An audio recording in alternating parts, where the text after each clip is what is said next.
Hello everyone, time actually flies और बहुत जल्दी ऐसा होने वाला है कि लगे अरे यार एग्जाम्स आ भी गए। So it's better to start the revision early, और इसीलिए रिवीजन वीडियोस या मैं बोलूँ chapter wise revision series for CMA final law हम यहाँ पे यूट्यूब चैनल पे लॉन्च कर रहे हैं। But before I proceed and tell you any other thing, revision is there for both the languages. So there is 100% English revision videos also, which will be uploaded chapter wise, and there are revision videos for a mix of Hindi and English. मतलब जैसे अभी मैं बोल रही हूँ इस तरीके से भी होंगे। तो if you are looking for revision in 100% English, you're not in the right video. You check out, there is another video for you. It will be uploaded if it's not yet uploaded, right? तो सबसे पहली बात तो ये हो गई।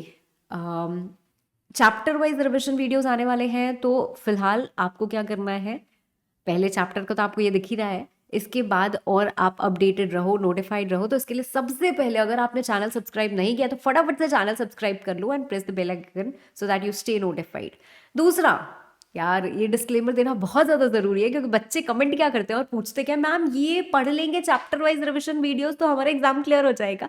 ये depend करता है कि आपने कितना एफर्ट डाला, आपने कितनी मेहनत की है।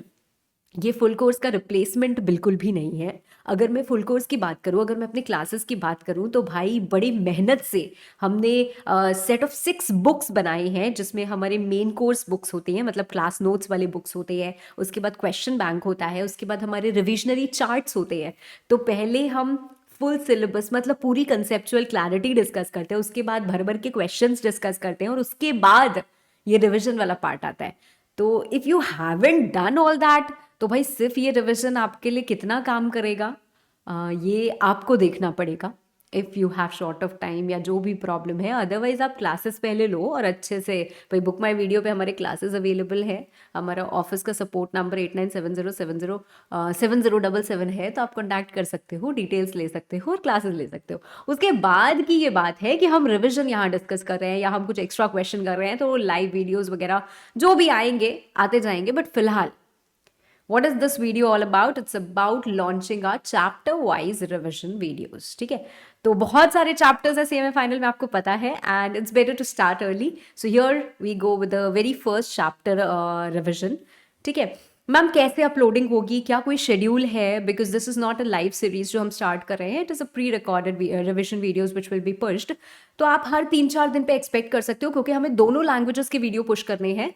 तो 2-4 दिन के गैप पे आप समझ सकते हो कि आपको एक एक चैप्टर का वीडियो मिलता जाएगा। आप अच्छे से अपना कोर कंटेंट पढ़िए, रिवाइज करिए, क्वेश्चंस करिए, एंड एकदम धमाकेदार प्रिपरेशन कर लो यार। एग्जाम के पहले ऐसे लगे कि हाँ लॉ तो सॉर्टेड है ना, बच्चे यहीं पे डर जाते हैं। तो इस बार हम थोड़ा जल्दी स्टार्ट कर रहे हैं ताकि आपकी प्रिपरेशन बहुत ज़्यादा सॉलिड रहे। And whenever I say it is for CMA final, it doesn't mean it has been copied from here or there. तो हम कोई कॉपी पेस्ट नहीं करते हैं। हमारे जो क्लासेस है ना, वो भी CMA एक्सक्लूसिव ही रहते हैं। when I say CMA it's for CMA, when I say CA it's for CA, right? तो एक्सक्लूसिव क्लासेस रहते हैं, so you don't need to worry ये है वो है ऐसा है वैसा है। बस आराम से इंजॉय करो, पढ़ाई करो, and that's the best gratitude you can express, or that's the best gift that students can give to a teacher. तो बस मन लगा के आप लोग पढ़ाई करो। And here goes the first video, that is chapter 1 company formation and conversion का हमारा वीडियो। चलो सबसे पहले हम रिवाइज करते हैं हमारा chapter company formation and conversion. तो कंपनीज एक्ट 2013, ऑल तो इसमें हमें पढ़ना है। कंपनीज एक्ट 1913 की अगर हम बात करें, वो पहला हमारा स्ट्रक्चर्ड कंपनी लॉ का पोर्शन था। इसके बाद हमारी एक जो इम्पॉर्टेंट या मेजर एक्ट आई थी, वो आई थी कंपनीज एक्ट 1956। पर आज जो हम पढ़ रहे हैं वो आज के समय के हिसाब से एक्ट बनी हुई है कंपनीज एक्ट 2013, जिसमें 470 सेक्शंस हैं।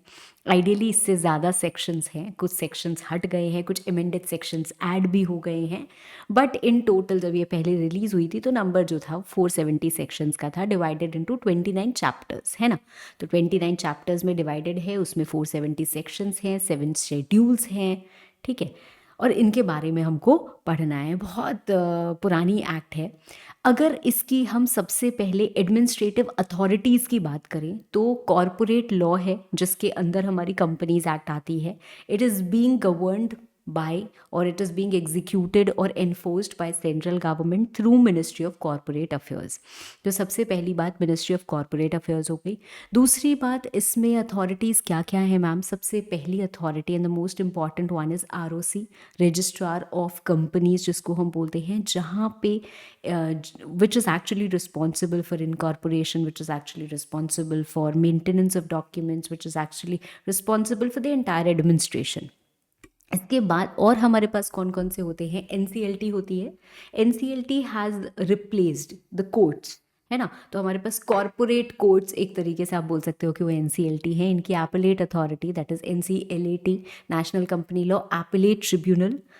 ठीक है, तो ये बेसिकली 3 इम्पॉर्टेंट हमारे पास अथॉरिटीज़ हैं. इसके अलावा अगर हम बात करें तो कहीं ना कहीं हमें जिक्र आता है ऑफिशियल लिक्विडेटर्स का, तो वो भी हमारे लिए एक अथॉरिटी आ जाती है. ठीक है, नाउ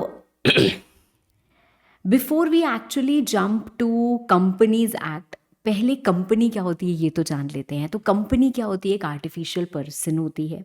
और डिफाइन करने की अगर हम बात करें तो कंपनीज एक्ट 2013 के सेक्शन 2 क्लॉज 20 में कंपनी को डिफाइन किया गया है. But again if we go over there we will first of all go to that act. तो एक्ट से पहले एक बेसिक सी बात करते हैं.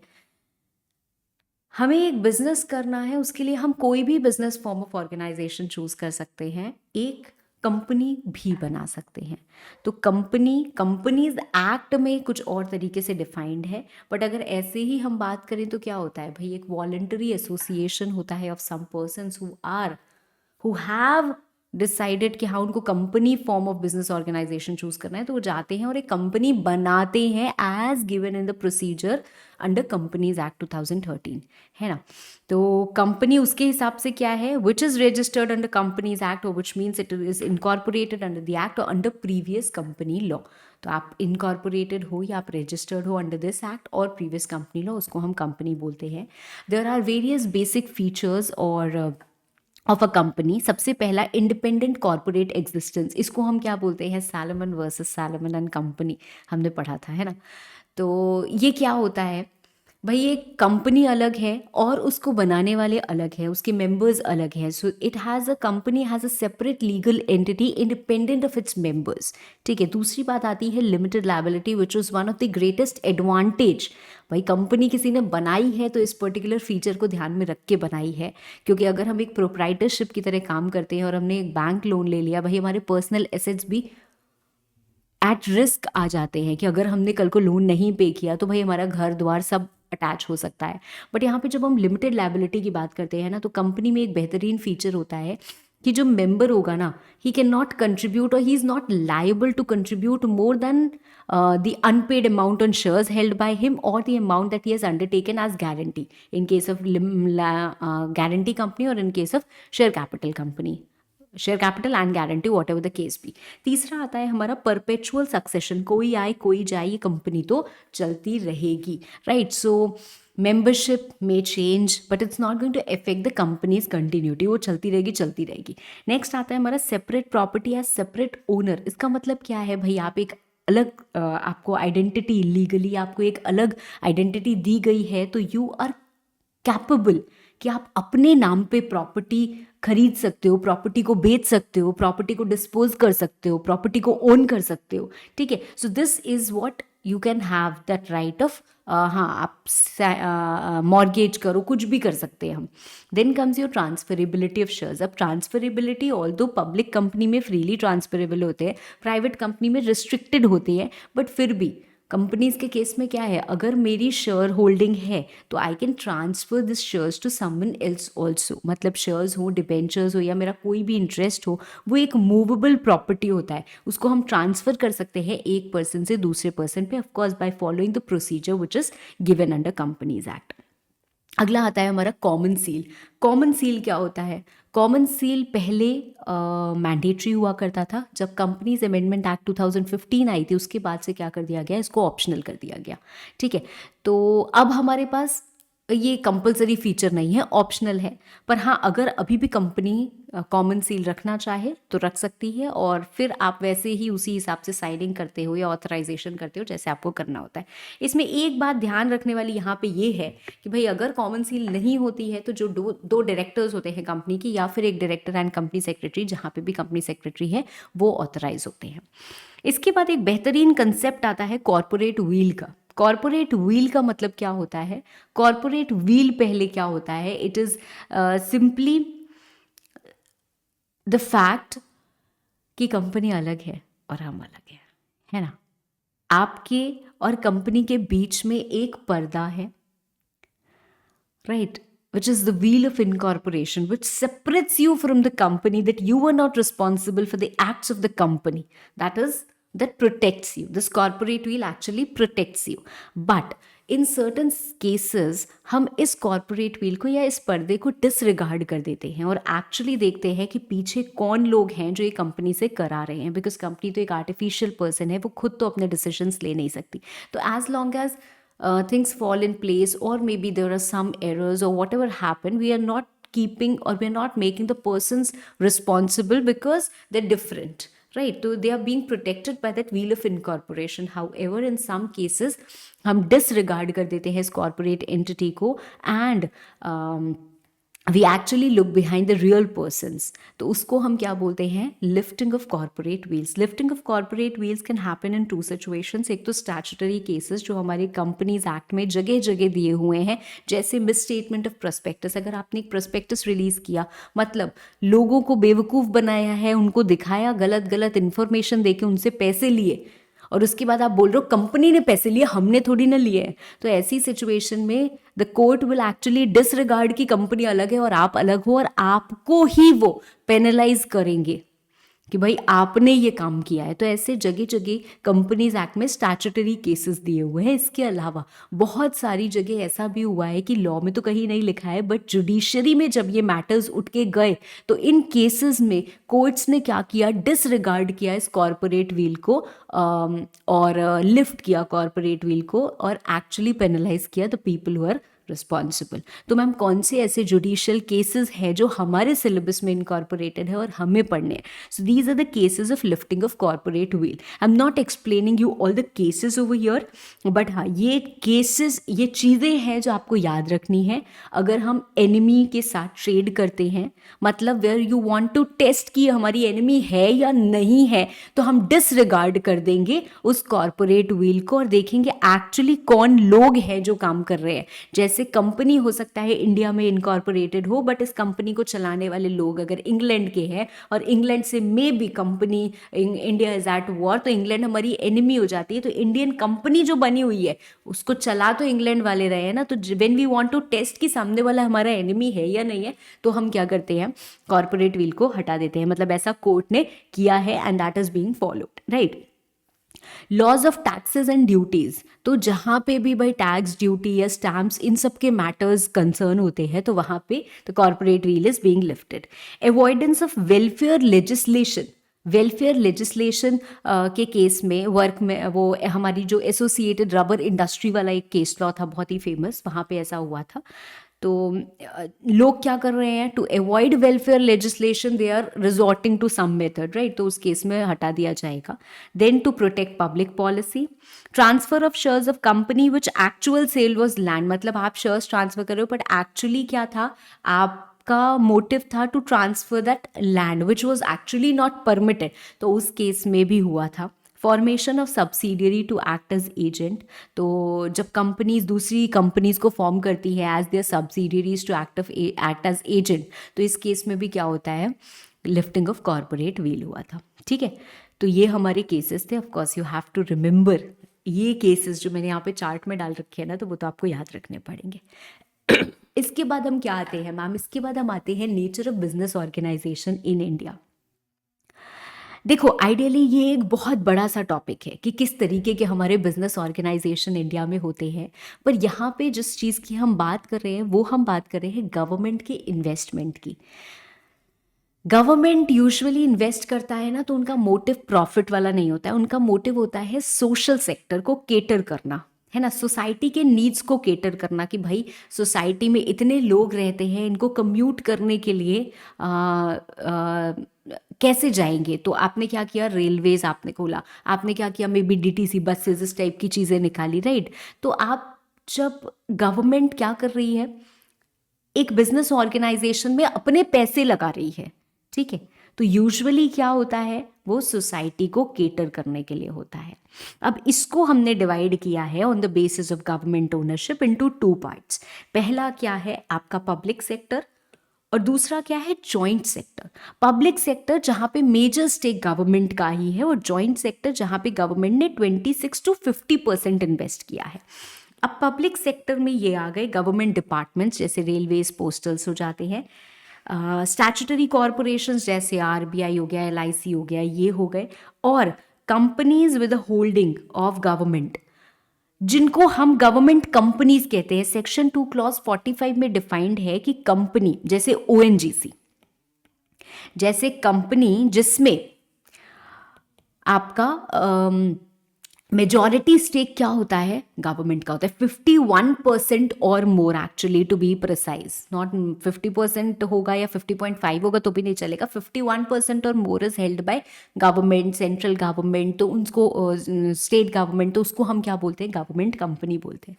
तो गवर्नमेंट कंपनी, गवर्नमेंट डिपार्टमेंट्स और स्टैट्यूटरी कॉरपोरेशन, ये सब पब्लिक सेक्टर में आ जाते हैं। और जॉइंट सेक्टर जहां पे गवर्नमेंट प्राइवेट लोगों के साथ मिलके क्या कर रहे हैं, काम कर रहे हैं। तो मैम इतने ही क्लासिफिकेशन हमको समझना है। हाँ, फिलहाल आपको गवर्नमेंट के बेसिस पे जो आप पढ़े हो वो इतना ही पढ़ना है। इसके अलावा अगर हम बात करें तो भाई कंपनीज का बहुत सारा क्लासिफिकेशन होता है।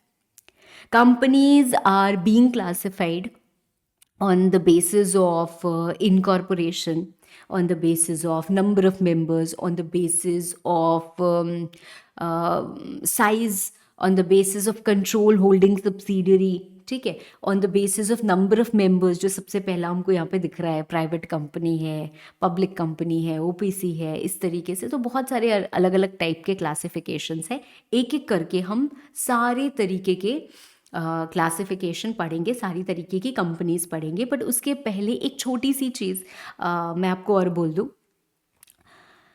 कि अब हम क्या शुरू करने वाले हैं, हम कंपनीज एक्ट के सेक्शन 2 पे आ गए हैं, क्योंकि सेक्शन 2 में हमें डेफिनेशंस दी हुई हैं, और सेक्शन 2 में जब हम अलग अलग तरीके की कंपनीज के बारे में पढ़ते हैं तो they are all given in section 2 only, ठीक है। तो मैम सेक्शन 1 क्या है, अगर हम बात करें कि कंपनीज एक्ट आप पढ़ा रहे हो तो सेक्शन नंबर 1 क्या है, तो बच्चों सेक्शन 1 में क्या दिया हुआ है, short title, extent and applicability. मतलब मैम इस एक्ट को हम कंपनीज एक्ट कहेंगे, ये शॉर्ट टाइटल हो गया आपका, extent it is applicable to entire India, और एप्लीकेबिलिटी की अगर हम बात करें तो कंपनीज एक्ट 2013 किस पे लगेगी, हर उस कंपनी पे जो इस एक्ट में इनकॉर्पोरेटेड है या प्रीवियस कंपनी लॉ में इनकॉर्पोरेटेड है, पहली बात, ठीक है मैम। दूसरी बात, ये बैंकिंग, इंश्योरेंस, इलेक्ट्रिसिटी कंपनीज पे भी लगती है, so far the provisions are consistent. अगर कहीं पे भी कोई भी इनकंसिस्टेंसी आएगी तो इनका जो स्पेसिफिक रेगुलेशन होता है वो क्या करता है, ओवर पावर करता है, और वो क्या करेगा, ओवरराइड करेगा, और वो पर्टिकुलर रेगुलेशन इनके ऊपर लगेगा। इसके अलावा कोई भी बॉडी कॉर्पोरेट जिसको गवर्नमेंट नोटिफाई करती है कि उनके ऊपर कंपनीज एक्ट लगेगा, वो लगेगा। मैम कौन से, किसको नोटिफाई किया गया है, जैसे NHAI, ठीक है, National Highways Authority of India, या FCI, Food Corporation of India, इनको क्या किया है, एक बॉडी कॉर्पोरेट है, they are not companies which are incorporated under companies act, पर इनको नोटिफाई किया है गवर्नमेंट ने, तो इनके ऊपर क्या करती है, कंपनीज एक्ट लगती है, ठीक है ma'am. Okay, so now we come to the definitions part. सबसे पहले हम क्या पढ़ रहे हैं, या फिर सबसे पहले मैं आपको ऐसे ही बता देती हूँ कि अगर हम बात करें on the basis of incorporation, तो हमारी स्टैट्यूटरी कंपनीज होती है और रजिस्टर्ड कंपनीज होती है। स्टैट्यूटरी कंपनीज मतलब अदर बॉडी कॉर्पोरेट, जैसे हम RBI बोलते हैं, LIC बोलते हैं, ये सब क्या है, ये कंपनी नहीं है, कंपनीज एक्ट के अंदर आके इनका इनकॉर्पोरेशन या रजिस्ट्रेशन नहीं हुआ है, ठीक है। फिर भी इनको हम स्टैट्यूटरी कंपनी या अदर बॉडी कॉर्पोरेट भी बोलते हैं। तो बॉडी कॉर्पोरेट तो है ही है क्योंकि उसमें बॉडी कॉर्पोरेट के फीचर्स है। रजिस्टर्ड कंपनीज क्या होती हैं, जो कंपनीज एक्ट 2013 या फिर प्रीवियस कंपनी लॉ में रजिस्टर्ड है, सेक्शन 2 क्लॉज 20 में जो एक्चुअली डिफाइंड होती है, ठीक है। अब बात करते हैं भाई on the basis of numbers और on the basis of number of members. तो प्राइवेट कंपनी सबसे पहले, सेक्शन 2 क्लॉज 68। अब क्या है इसमें, minimum number of members 2, maximum number of members 200। Exceptions, इस 200 की लिमिट में हम प्रेजेंट और पास्ट एम्प्लॉयज़ को काउंट नहीं करते हैं, जो हमारे जॉइंट होल्डर्स होते हैं उनको 1 काउंट करते हैं। Minimum paid up capital as prescribe, nothing has been prescribed. अब इसमें जो एक सम यूनिक सा फीचर होता है वो क्या होता है कि इसके आर्टिकल्स ऑफ एसोसिएशन में 3 चीज़ें होंगी। रिस्ट्रिक्शन दिया होगा on transferability of shares, prohibition दिया होगा कि ये पब्लिक को इन्वाइट नहीं कर सकते for subscribing to its securities, और limitation on the number of members की it limits the number of members to 200। ठीक है। ओपीसी भी एक तरीके की प्राइवेट कंपनी ही होती है, और जो हम स्मॉल कंपनी पढ़ते हैं वो भी एक तरीके की प्राइवेट कंपनी होती है। जब हम सेक्शन 3 पढ़ते हैं तो उसमें हमने पढ़ा है कि एक जब आप कंपनी इनकॉर्पोरेट कराने जाते हो या करने जाते हो तो आप 3 ही तरीके से कंपनी बना सकते हो, या तो आप प्राइवेट बना सकते हो, या तो पब्लिक बना सकते हो, या तो फिर ओपीसी बना सकते हो। इसके अलावा कोई चौथी तरीके की आप कंपनी नहीं बता सकते हो। ठीक है। ये गवर्नमेंट हो सकती है, नॉन गवर्नमेंट होती है। ठीक है। अगर ये कुछ क्राइटेरिया मीट करती है तो इसको स्मॉल कंपनी के बेनिफिट्स मिलते हैं, बट कंपनी ये 3 तरीके के ही से ही बनती है। इनफैक्ट गवर्नमेंट कंपनी भी या तो प्राइवेट होती है या तो पब्लिक होती है, ऐसा कुछ अलग से कैटेगरी नहीं निकल के आता है। ठीक है। चलो नाउ अगला बढ़ते हैं हम पब्लिक कंपनी पे। पब्लिक कंपनी क्या होता है, सेक्शन 2 क्लॉज 71 में डिफाइंड है, जो प्राइवेट कंपनी नहीं है। मतलब इसके आर्टिकल्स में ये सारी चीज़ें नहीं होती हैं। ठीक है। इसके शेयर्स जो होते हैं फ्रीली ट्रांसफरेबल होते हैं। इसमें minimum paid up capital again as prescribed, nothing has been prescribed. Minimum number of members 7 चाहिए होते हैं, मैक्सिमम पे कोई लिमिट नहीं है। ये सफिक्स लगाते हैं लिमिटेड, ये सफिक्स लगाते हैं प्राइवेट लिमिटेड।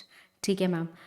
एक जो इसमें अलग सी यूनिक बात है वो ये है, क्या है मैम, एक पब्लिक कंपनी की जो सब्सिडियरी होगी ना उसको हम डीम्ड पब्लिक कंपनी मान लेते हैं। मतलब एक पब्लिक कंपनी है एबीसी लिमिटेड, उसकी सब्सिडियरी है पीक्यूआर लिमिटेड, तो पीक्यूआर लिमिटेड क्या होगी मैम, वो तो पब्लिक कंपनी है ही है। पर एक सब्सिडियरी है, एक कंपनी है एबीसी लिमिटेड होल्डिंग, उसकी सब्सिडियरी है पीक्यूआर प्राइवेट लिमिटेड। तो वो जो पीक्यूआर प्राइवेट लिमिटेड है it is deemed public company. तो मैम क्या करना पड़ेगा, इसको पब्लिक कंपनी में कन्वर्ट करना पड़ेगा? नहीं। मैम क्या इसको ये सफिक्स हटाना पड़ेगा? नहीं। मैम क्या इसको अपने आर्टिकल्स में से वो सब चीज़ें हटानी पड़ेगी? नहीं। क्या इसको अपना नाम बदलना पड़ेगा? नहीं। तो मैम करना क्या होगा, इसको कंप्लायंस करना होगा। कौन सा कंप्लायंस करना होगा, जो पब्लिक कंपनी के ऊपर लगता है। तो पब्लिक कंपनी को जैसे डिस्क्लोजर देना है एडिशनली, आपको भी देना पड़ेगा।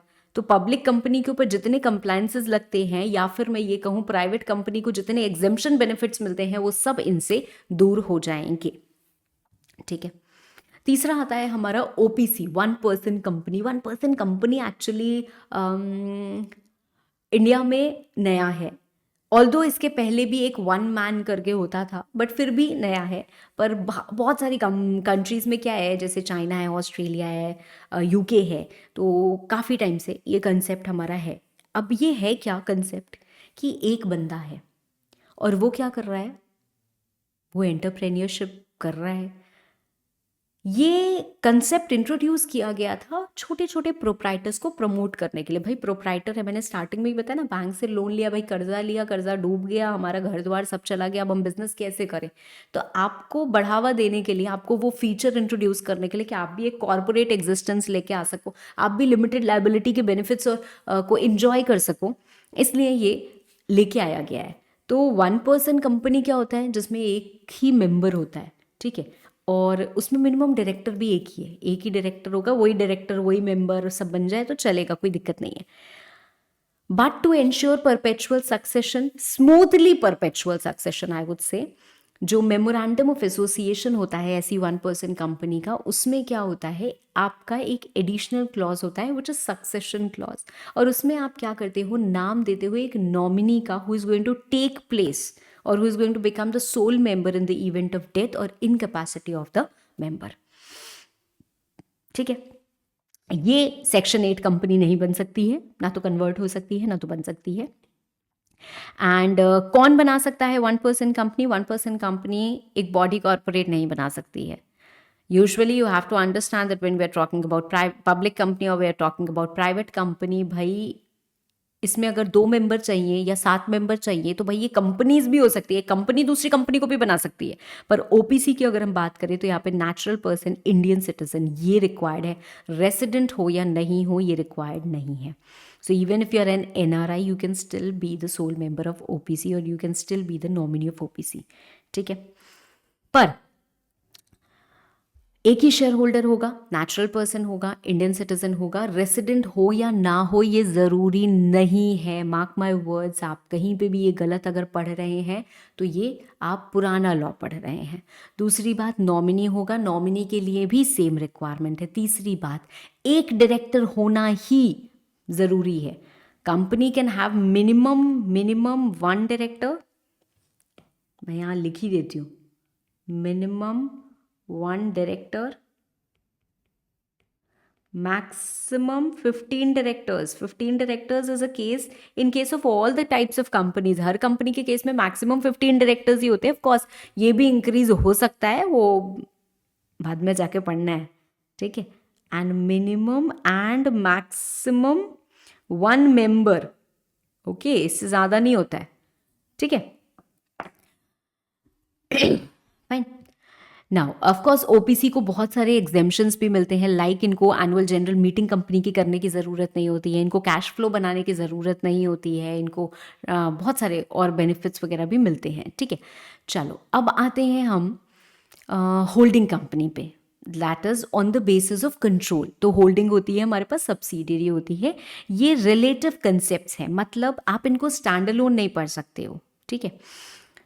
So in relation to other company, that means I cannot say this is a holding company. I can say this is a private company. तो ये कहीं पे भी ये private company है, but this is a holding company of this. इसी की holding है, हर किसी की holding नहीं है, ठीक है।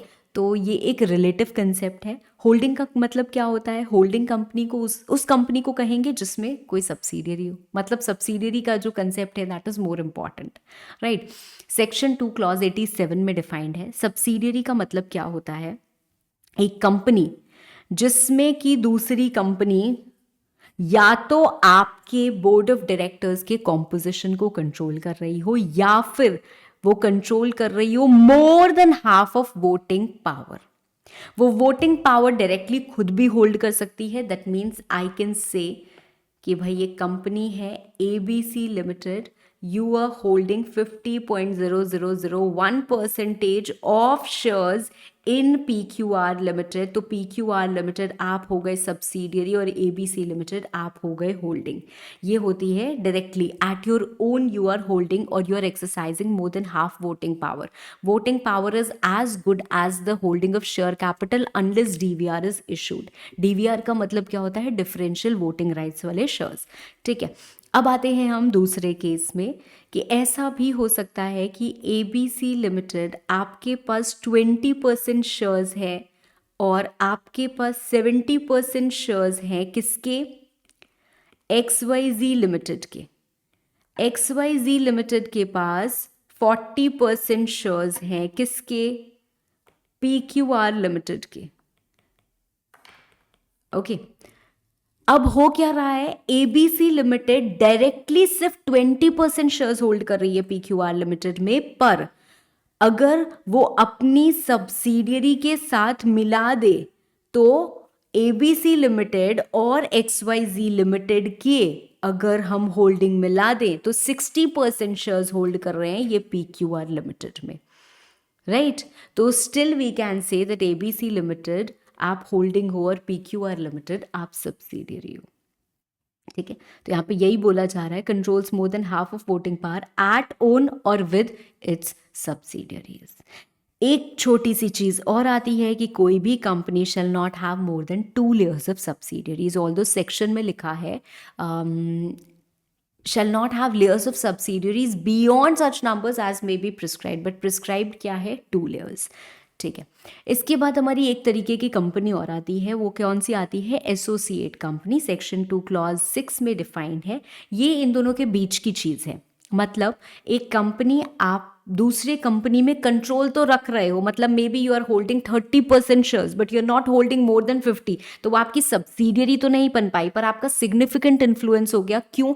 क्योंकि आपने एटलीस्ट 20% तो शेयर कैपिटल होल्ड कर लिया। तो अगर more than equal to 20% but up to 50%, तो उस कैटेगरी में क्या आ जाता है, एसोसिएट कंपनी आ जाती है। So in relation to any other company in which other company which is not subsidiary but has a significant influence हम इसको बोलते हैं, and voting power is equal to total votes at poll, that is something that you know।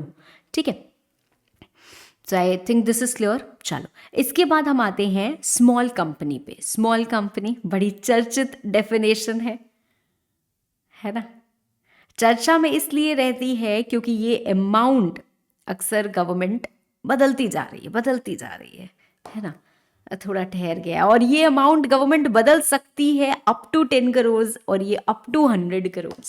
ठीक है, तो small company क्या है, एक तरीके की प्राइवेट कंपनी है।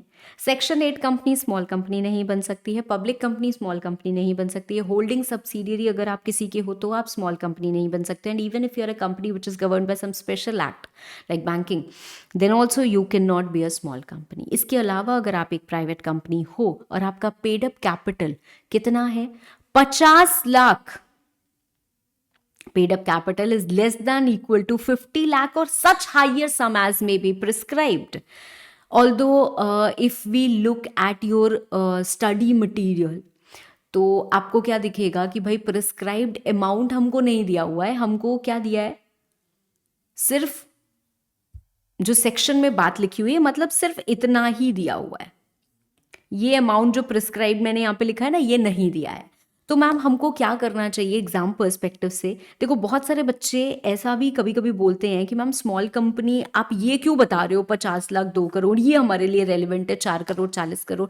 तो you have to understand the entire thing कि आपके लिए ये जो सेक्शन में बात लिखी है ना ये बहुत ज़्यादा ज़रूरी है, क्योंकि जब आपसे पूछा जाएगा कि स्मॉल कंपनी क्या है, ये लिख के आओगे तो नंबर मिलेंगे, सिर्फ ये लिख के अगर आओगे तो कभी नंबर नहीं मिलेंगे। तो नंबर चाहिए अगर तो पूरा लिखना पड़ेगा।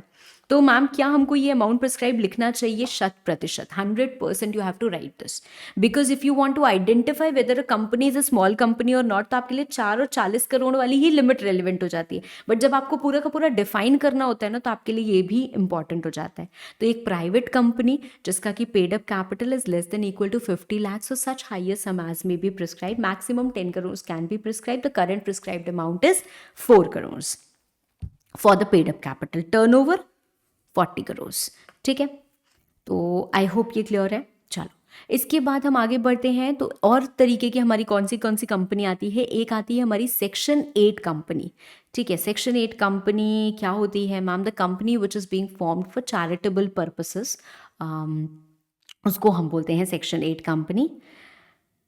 Now a company which is being formed for promotion of commerce, arts, science, culture, sports, etc.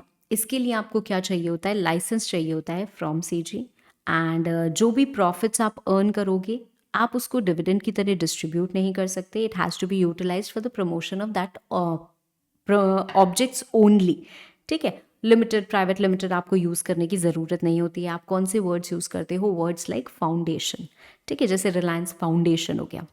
Okay, government company की अगर हम बात करें, सेक्शन 2 क्लॉज 45 में डिफाइंड है, एक ऐसी कंपनी जिसमें एटलीस्ट 51% पेड अप कैपिटल किसके पास हो, या तो सेंट्रल गवर्नमेंट के पास हो या फिर स्टेट गवर्नमेंट के पास हो या फिर दोनों मिला के उनके पास हो। ठीक है, और जब एक गवर्नमेंट कंपनी की सब्सिडियरी होती है तो वो जो सब्सिडियरी होती है उसको भी हम गवर्नमेंट कंपनी कहते हैं।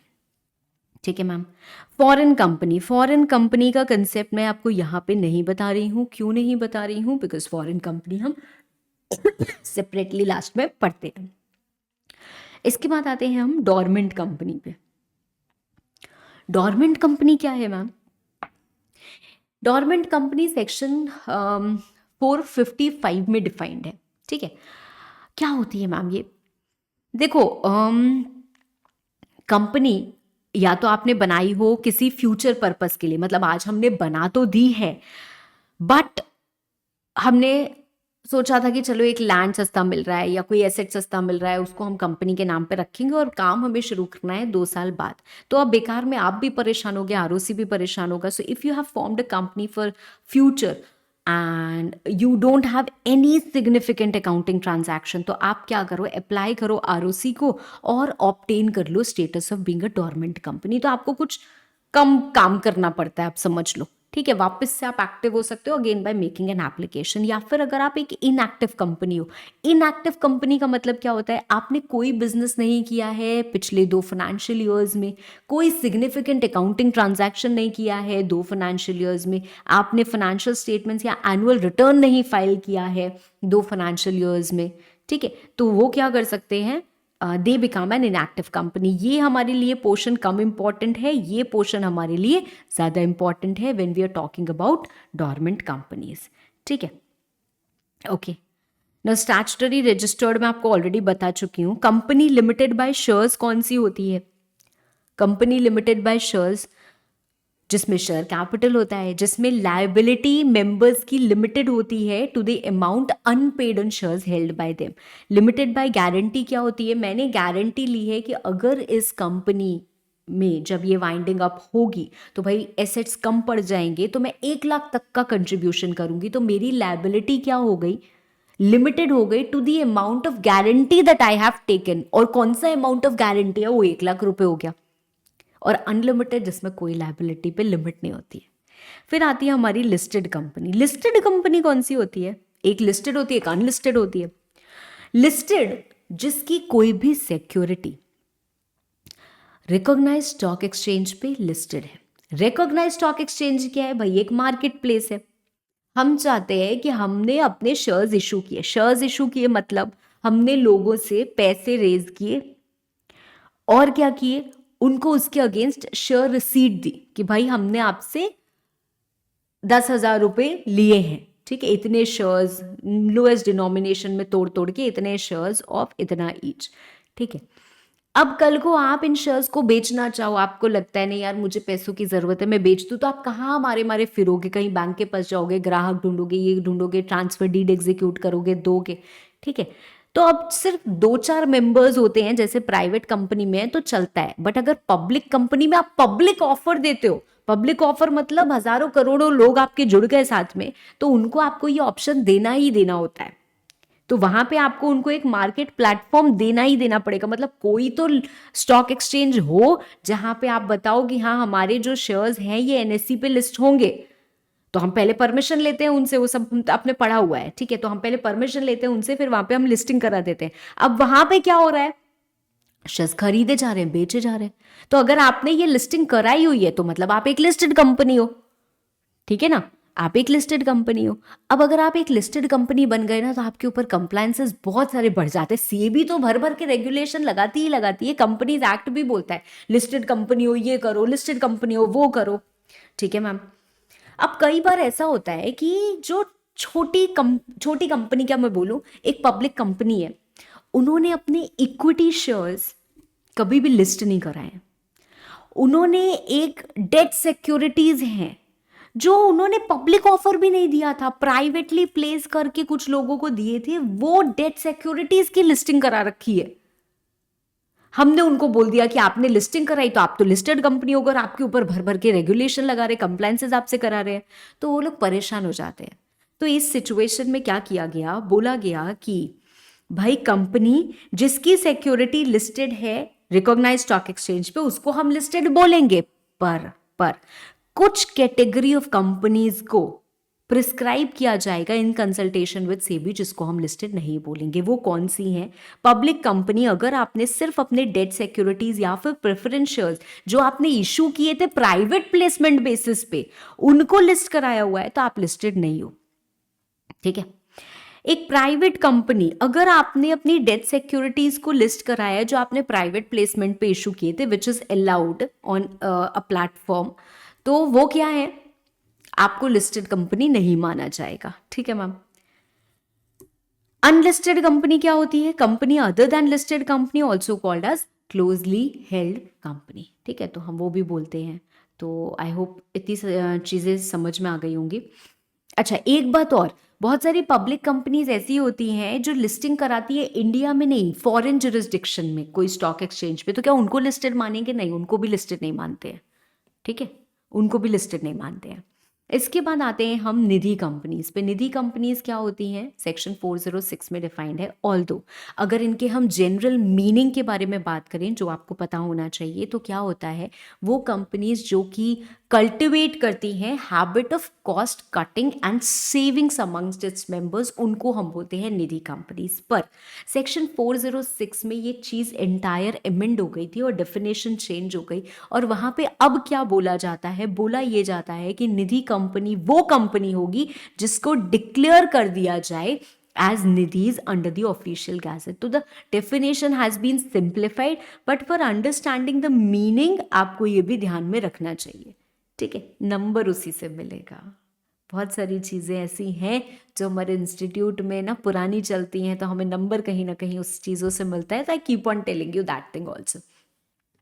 इसके बाद आते हैं हम पब्लिक फाइनेंशियल इंस्टीट्यूशन पे, PFI सेक्शन 2 क्लॉज 72। मैम कौन होते हैं, ये याद करना है आपको। LIC होता है, IDFCI होता है, हमारा UTI, ठीक है। वो इंस्टीट्यूशंस जो कंपनीज एक्ट 1956 में थे, तो वो हो गए हमारे। और कोई भी और इंस्टीट्यूशन जिसको कि सेंट्रल गवर्नमेंट RBI से कंसल्ट करके नोटिफाई कर दे। पर किसको नोटिफाई किया जा सकता है, उसी को नोटिफाई किया जा सकता है जो सेंट्रल या स्टेट एक्ट के तहत बना हो, या फिर कम से कम 51% या उससे ज्यादा कैपिटल किसके पास हो, सेंट्रल गवर्नमेंट के पास, स्टेट गवर्नमेंट के पास, या इन दोनों के कॉम्बिनेशन में मिला के, ठीक है। इसके बाद आते हैं हमारे joint venture company. Joint venture या जॉइंट अरेंजमेंट हम बोल सकते हैं, तो वो लोग जिनका जॉइंट कंट्रोल होता है, ठीक है, joint control on what net assets of arrangement, उनको हम क्या बोलते हैं, जॉइंट वेंचर कंपनी बोलते हैं, ठीक है। सेक्टोरल कंपनीज कौन सी होती हैं, सेक्टोरल कंपनीज जो पर्टिकुलर सेक्टर में फॉल करती हैं, ठीक है। जैसे हम बोले ना टेलीकॉम इंडस्ट्री, ठीक है, या पर्टिकुलर एक मिनिस्ट्री के अंदर आप आ रहे हो, उसी कैटेगरी ऑफ कंपनीज हैं। बैंकिंग कंपनीज हमारी हो गई, ये सेक्टोरल कंपनीज ही तो हैं। यहाँ पे RBI क्या होता है, इनका सेक्टोरल रेगुलेटर होता है, ठीक है। फिर आती है हमारी NBFC कंपनीज। NBFC क्या होती है, नॉन बैंकिंग फाइनेंशियल कंपनीज। ये क्या है भाई, कंपनी बैंक जैसी ही होती है, ठीक है, रजिस्टर भी होती है कंपनीज एक्ट में, लोन्स एडवांस वगैरह भी देती है, बट फिर भी बैंक से अलग होती है। इनके ऊपर कुछ रिस्ट्रिक्शंस होते हैं, ऑफ कोर्स इनको भी RBI ही गवर्न करता है, ठीक है। Banking company, insurance company obviously आपको पता है, बट फिर भी अलग से आपसे पूछा जा सकता है एग्जाम में। तो बैंकिंग कंपनी क्या होती है, जो बैंकिंग बिजनेस में है, जिसको RBI से लाइसेंस ऑब्टेन करना पड़ता है, तब वो क्या कर सकते हैं, काम कर सकते हैं। प्राइमा फेसी एक कंपनी जो कंपनीज एक्ट के तहत इनकॉर्पोरेट होती है और RBI से लाइसेंस लेती है, वो क्या करते हैं, बैंकिंग कंपनी कहलाते हैं। हर बैंकिंग कंपनी के नाम में बैंक जरूर लिखा होगा ताकि लोगों को पता चले कि आप ये काम कर रहे हो।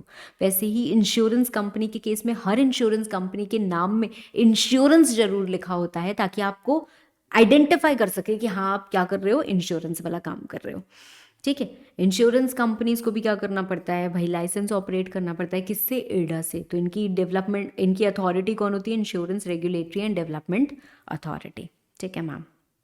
नाउ एक सेक्शन आता है हमारे पास, section 464, before we actually go on to the part of incorporation. तो 464 क्या होता है, वो इलीगल एसोसिएशन की बात करता है कि भाई अगर बड़े सारे ग्रुप्स हैं जो मिलके काम करना चाहते हैं, तो आपको रजिस्टर कराना पड़ेगा अपने आप को एज कंपनी। तो पार्टनरशिप है, अलाउड है, बट कहाँ तक अलाउड है, 50 लोगों तक, ठीक है, 50 लोगों तक। अगर आपको 50 से ऊपर लोग मिलके पार्टनरशिप करनी है, कोई भी एसोसिएशन बनाना है आपको, तो क्या करना पड़ेगा, रजिस्टर करना पड़ेगा एज कंपनी। 2 एक्सेप्शंस हैं, अगर HUF है आपका 50 लोगों से ज्यादा का, तो अलाउड है। और दूसरा, अगर आपका एसोसिएशन या पार्टनरशिप गवर्नड है बाय स्पेशल एक्ट्स, जैसे हमारा ICAI हो गया, ठीक है, तो CMAs पार्टनरशिप फर्म बना रहे हैं, अलाउड है, आप ज़्यादा भी कर सकते हो। Why, because it is governed by special act, ठीक है। अगर हम ऐसा नहीं करते हैं तो पहली बात, कोई लीगल एग्जिस्टेंस नहीं मानी जाती है। दूसरी बात, पनिशेबल होता है, you become personally liable, you not have the power to sue, member entitle to recover money before it's applied to for illegal purpose, ठीक है। चलो, moving to the next part, that is incorporation of company. कैसे company क्या होती है, incorporate होती है। सबसे पहले वी नीड टू अंडरस्टैंड भाई कि प्रमोशन क्या होता है, ठीक है। तो पहले हम पढ़ेंगे कि प्रमोशन क्या होता है और उसके बाद हम क्या करेंगे, इनकॉर्पोरेशन का टॉपिक शुरू करेंगे। तो एक बंदा होता है, ठीक है। एक बंदा मतलब it could be a person, it could be a firm, it could be a company, right, it could be a body corporate. वो क्या करता है, प्रमोटर, ठीक है। So he does all that preliminary studies, preliminary steps, feasibility, everything, and incorporates a company, may take the help of a professional। भाई CA CS CMA के पास जा सकता है, उनकी हेल्प ले सकता है। उसके बाद क्या करता है, वो काम करता है, ठीक है। तो वो क्या हो गया, प्रमोटर हो गया। ऑल्दो हमारे लिए प्रमोटर को आइडेंटिफाई करना थोड़ा सा मुश्किल होता है, उसके लिए हमारे पास एक डेफिनेशन है सेक्शन 2 क्लॉज 69, अभी मैं वो भी बताती हूँ, ठीक है। तो जब हम भी प्रमोटर्स डिसाइड करते हैं कि भाई हमको काम करना है, हमको एक कंपनी बनानी है, तो यूजुअली क्या करते हैं, वो एक मेमोरेंडम ऑफ अंडरस्टैंडिंग अपने बीच में बनाते हैं। मैंडेटरी नहीं होती है, बट हाँ यूजुअली क्या होता है, ऐसा ही काम होता है। क्योंकि प्रमोटर्स क्या करने वाले, कंपनी, एक प्रोस्पेक्टिव कंपनी के बिहाफ पे बहुत सारे प्री इनकॉर्पोरेशन कॉन्ट्रैक्ट्स भी करेंगे। वो उनको प्रॉपर डिस्क्लोजर भी देना होता है, उनको सीक्रेट प्रॉफिट भी नहीं कमाना होता है। तो ये बहुत सारी चीज़ें होती हैं जो उनको करनी होती है, ठीक है। तो यूजुअली क्या होता है, प्रमोटर्स प्रिपेयर करते हैं एक मेमोरेंडम ऑफ अंडरस्टैंडिंग या मेमोरेंडम ऑफ एग्रीमेंट, या उसको हम प्रमोटर्स एग्रीमेंट भी बोलते हैं। और सबसे पहला डॉक्यूमेंट वही प्रिपेयर होता है। उसके बाद भाई आपको ये सारे काम करने ही करने हैं, और उसके बाद आप क्या करते हो, कंपनी फॉर्मेशन के लिए कुछ डॉक्यूमेंट्स प्रिपेयर करते हो। जो बेसिक 2 डॉक्यूमेंट्स हैं वो है MOA और AOA। और भाई और डॉक्यूमेंट्स भी आपको प्रिपेयर करने पड़ते हैं। एंड फिर हम स्पाइस प्लस एक इनकॉर्पोरेशन फॉर्म है जिसको फाइल करते हैं, और उसके बाद क्या होती है, कंपनी इनकॉर्पोरेट होती है। तो सबसे पहली बात, persons who form the company, they are promoters, ठीक है। तो मतलब उनको आइडिया आया कि हाँ भाई ये कंपनी बनानी चाहिए, और उसके बाद वो क्या कर रहे हैं, they are following the steps which are given under companies act to incorporate a company. Section 3 हमको बोलता है कि एक कंपनी 3 तरीके के से बन सकती है, पब्लिक कंपनी, प्राइवेट कंपनी या OPC, जिन तीनों के बारे में हम पढ़ चुके हैं, ठीक है। और अगर हम डिटेल्ड स्टेप्स की बात करें कि कंपनी कैसे बनानी है आपको, वो हमको सेक्शन 7 में दिया हुआ है। तो सेक्शन 7 हमको बताता है कि क्या प्रोसीजर फॉलो करना है आपको, जिससे कि आप कंपनी बना सको। अगर हम प्रमोटर की डेफिनेशन के बारे में बात करें, तो सेक्शन 2 क्लॉज 69 में प्रमोटर की डेफिनेशन डिफाइंड है। प्रमोटर कौन होगा, which is named in prospectus और आइडेंटिफाइड इन एनुअल रिटर्न, या फिर जिसका कंट्रोल हो, या फिर जिसके हिसाब से बोर्ड ऑफ डायरेक्टर्स एक्ट कर रहे हो, ठीक है मैम। नाउ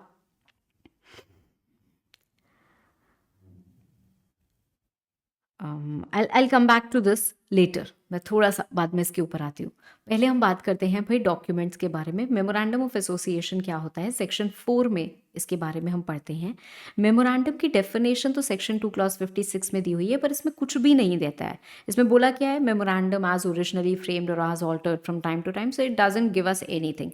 अदरवाइज मेमोरेंडम का मतलब क्या होता है, एक डॉक्यूमेंट, कंपनी का चार्टर, कंपनी का फंडामेंटल डॉक्यूमेंट जो कंपनी के कॉन्स्टिट्यूशन के बारे में बताता है हमको कि कंपनी का नाम क्या होगा, नेम क्लॉज में नाम में क्या होगा, पब्लिक कंपनी है लिमिटेड होगा सफिक्स, प्राइवेट कंपनी है प्राइवेट लिमिटेड होगा, ठीक है। गवर्नमेंट कंपनी है नहीं होगा, सेक्शन 8 कंपनी है कुछ फाउंडेशन वगैरह टाइप का होगा, OPC है तो OPC ब्रैकेट में लिखा होगा। तो ये सारी चीज़ें हमको पता होनी चाहिए, राइट। उसके बाद आता है हमारा सिचुएशन क्लॉज। सिचुएशन क्लॉज मतलब कंपनी किस स्टेट में रजिस्टर्ड है, हमको सिर्फ वही लिखना है, हमको कंपनी का पूरा एड्रेस नहीं लिखना होता है, ठीक है, इस पर्टिकुलर क्लॉज में। इसके बाद आता है हमारा ऑब्जेक्ट क्लॉज। ऑब्जेक्ट क्लॉज मतलब कंपनी क्या काम करने वाली है, कंपनी के स्कोप ऑफ ऑपरेशंस क्या है, कंपनी क्या क्या कर सकती है, किस पर्पस से इनकॉर्पोरेट हुई है, वो हम क्या करते हैं, ऑब्जेक्ट क्लॉज में लिखते हैं।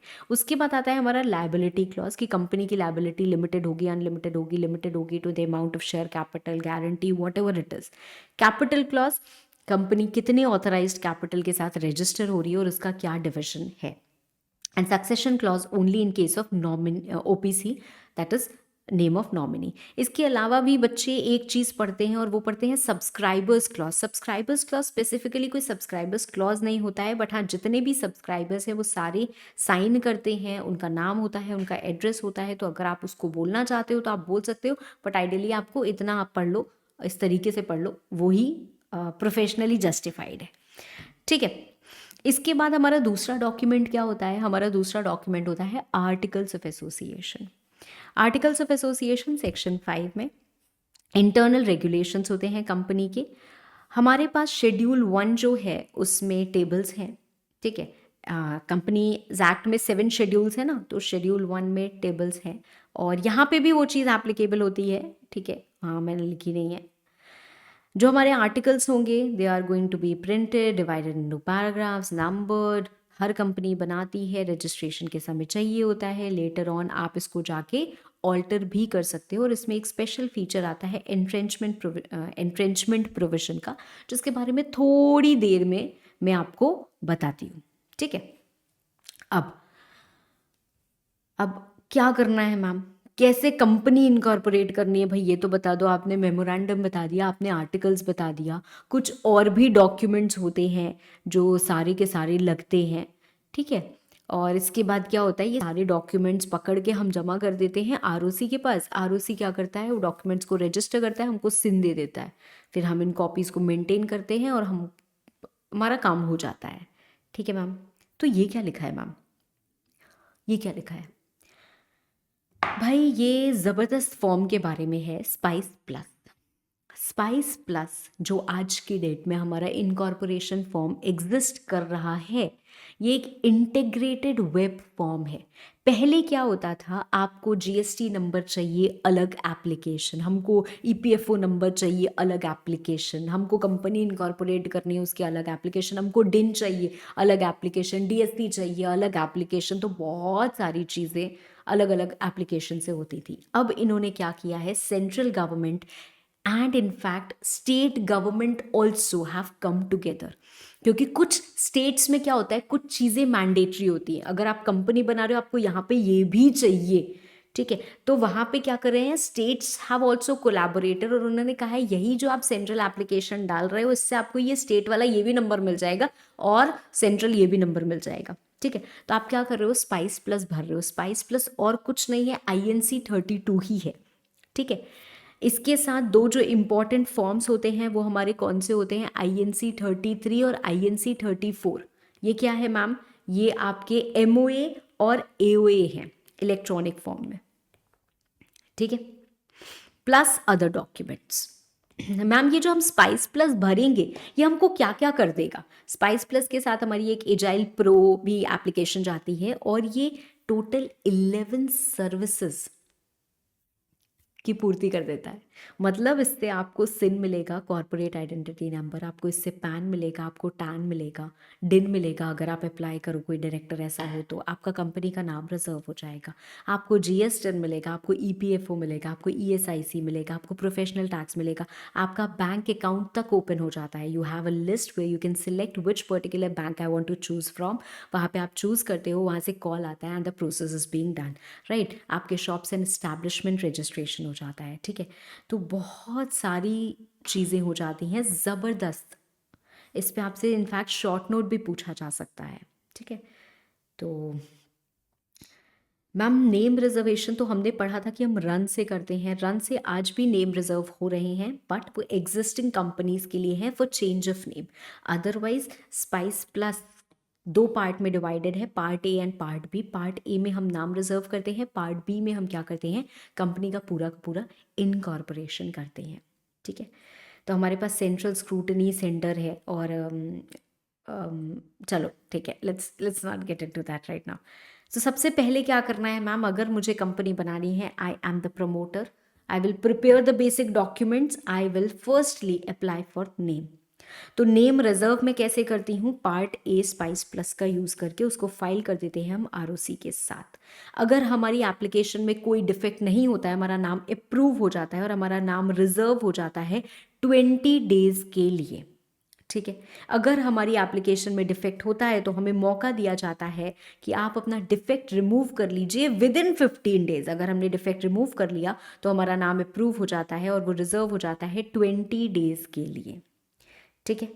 अब 20 डेज के लिए हमारा नाम रिजर्व हुआ है। इस बीच में हमें क्या करना होगा, पार्ट बी भर देना होगा। मैम क्या हम पार्ट ए और पार्ट बी को साथ में नहीं भर सकते? आप भर सकते हो। स्पाइस प्लस आप दोनों साथ में भी भर सकते हो। प्रॉब्लम ये होती है कि अगर नाम रिजेक्ट हुआ तो पूरा का पूरा काम फिर से करना पड़ेगा, और नाम रिजेक्शन के चांसेस काफ़ी रहते हैं क्योंकि बहुत सारी चीज़ों को ये लोग चेक करते हैं। तो क्या हो रहा है, नाम पहले रिजर्व करा लो, उसके बाद पार्ट बी भरो तो ज़्यादा अच्छा है। तो 20 डेज का हमारे पास समय है, उसमें हम क्या कर सकते हैं, पार्ट बी को फाइल कर सकते हैं। हाँ, अगर ये पता लग गया कि आपने जो नाम रिजर्व किया है वो गलत जानकारी, गलत इंफॉर्मेशन देके किया है, तो दो सिचुएशन हो सकती है। या तो तब पता चला जब आपकी कंपनी तक बन गई थी, तो आरओसी आपको एक अपॉर्चुनिटी देगा और वो या तो आपको बोल सकता है नाम बदलो, या आपका नाम हटा सकते हैं, या फिर आपकी कंपनी बंद भी करवा सकते हैं। और अगर आपने कंपनी अभी तक नहीं बताई है तो आपका नाम जो रिजर्व किया था वो कैंसिल कर देंगे और आपके ऊपर पेनाल्टी लगा देंगे। ठीक है। अब एक और चीज है, अगर नाम रिजर्व करना है एक एग्जिस्टिंग कंपनी को for the change of name, तो आप क्या कर सकते हो, रन यूज कर सकते हो। उस केस में आपका नाम रिजर्व होता है for 60 days from the date of approval. ठीक है मैम। मैम क्या हम कोई भी नाम रख सकते हैं? नहीं, नाम is subject to a lot of name restrictions. कौन से नाम रिस्ट्रिक्शंस मैम? सेक्शन 4 में जो दिए हुए हैं। It is read with rules, but सारे रूल्स हमको पढ़ने ही नहीं है। अच्छी बात हमारे लिए ये है। ठीक है। तो पहली बात, जो आप नाम रिजर्व करेंगे वो आइडेंटिकल नहीं होना चाहिए विद एन एग्जिस्टिंग कंपनी। ठीक है मैम। दूसरी बात, it should not constitute an offence. ठीक है मैम। तीसरी बात, it should not be undesirable according to central government. ठीक है मैम। और एक और बात, कुछ वर्ड्स ऐसे हैं जैसे बोर्ड, जैसे हम पढ़ते हैं ना सेंट्रल बोर्ड। अब बोर्ड नाम अगर किसी की कंपनी के अंदर होता है ना तो लगता है कि यार ये गवर्नमेंट का होगा जैसे। तो बहुत सारे वर्ड्स ऐसे हैं जो ये इंप्रेशन देते हैं that this particular entity belongs to government, या फिर कुछ प्रिस्क्राइब वर्ड्स जैसे मैंने आपको कहा बोर्ड। उस केस में आप ये वर्ड यूज तो कर सकते हो पर आपको सीजी का अप्रूवल लगता है। ये चीजें यूज नहीं कर सकते हम। इस चीज को यूज करने के लिए सीजी का अप्रूवल लगता है। तो ये सब चीजों को ध्यान में रख के हम क्या करेंगे, नाम रिजर्व करेंगे। जब हमने नाम रिजर्व कर लिया उसके बाद हम ये डॉक्यूमेंट्स प्रिपेयर करते हैं। मैम कौन से डॉक्यूमेंट्स हम प्रिपेयर करते हैं? डॉक्यूमेंट्स के लिए मैंने आपको बताया, सबसे पहले एमओए एओए, ये क्या होता है ये भी हमने डिस्कस कर लिया। उसके बाद आते हैं हम एक डिक्लेरेशन। डिक्लेरेशन कौन देता है? डिक्लेरेशन जो भी कंपनी फॉर्म कर रहा है, आपका advocate, CA, cost accountant, company secretary, ठीक है, साथ साथ डायरेक्टर। तो दो लोग आपके क्या करते हैं, डिक्लेरेशन देते हैं। क्या डिक्लेरेशन देते हैं कि भाई एक्ट के हमने सारे प्रोविजंस को, रूल्स के सारे प्रोविजंस को कंप्लाई कर लिया है। अगला डिक्लेरेशन कौन देता है? जो फर्स्ट डायरेक्टर्स होते हैं। वो क्या डिक्लेरेशन देते हैं कि भाई वो कभी भी कन्विक्ट नहीं हुए हैं इन द प्रमोशन, फॉर्मेशन और मैनेजमेंट ऑफ द कंपनी। उन्होंने कभी भी फ्रॉड नहीं किया है, और जितने भी वो डॉक्यूमेंट्स फाइल कर रहे हैं आरओसी के साथ, they are true to the best of my knowledge and belief. ठीक है। गिल्टी ऑफ फ्रॉड के लिए 5 साल की हमारे पास एक लिमिट दी हुई है। फाइन।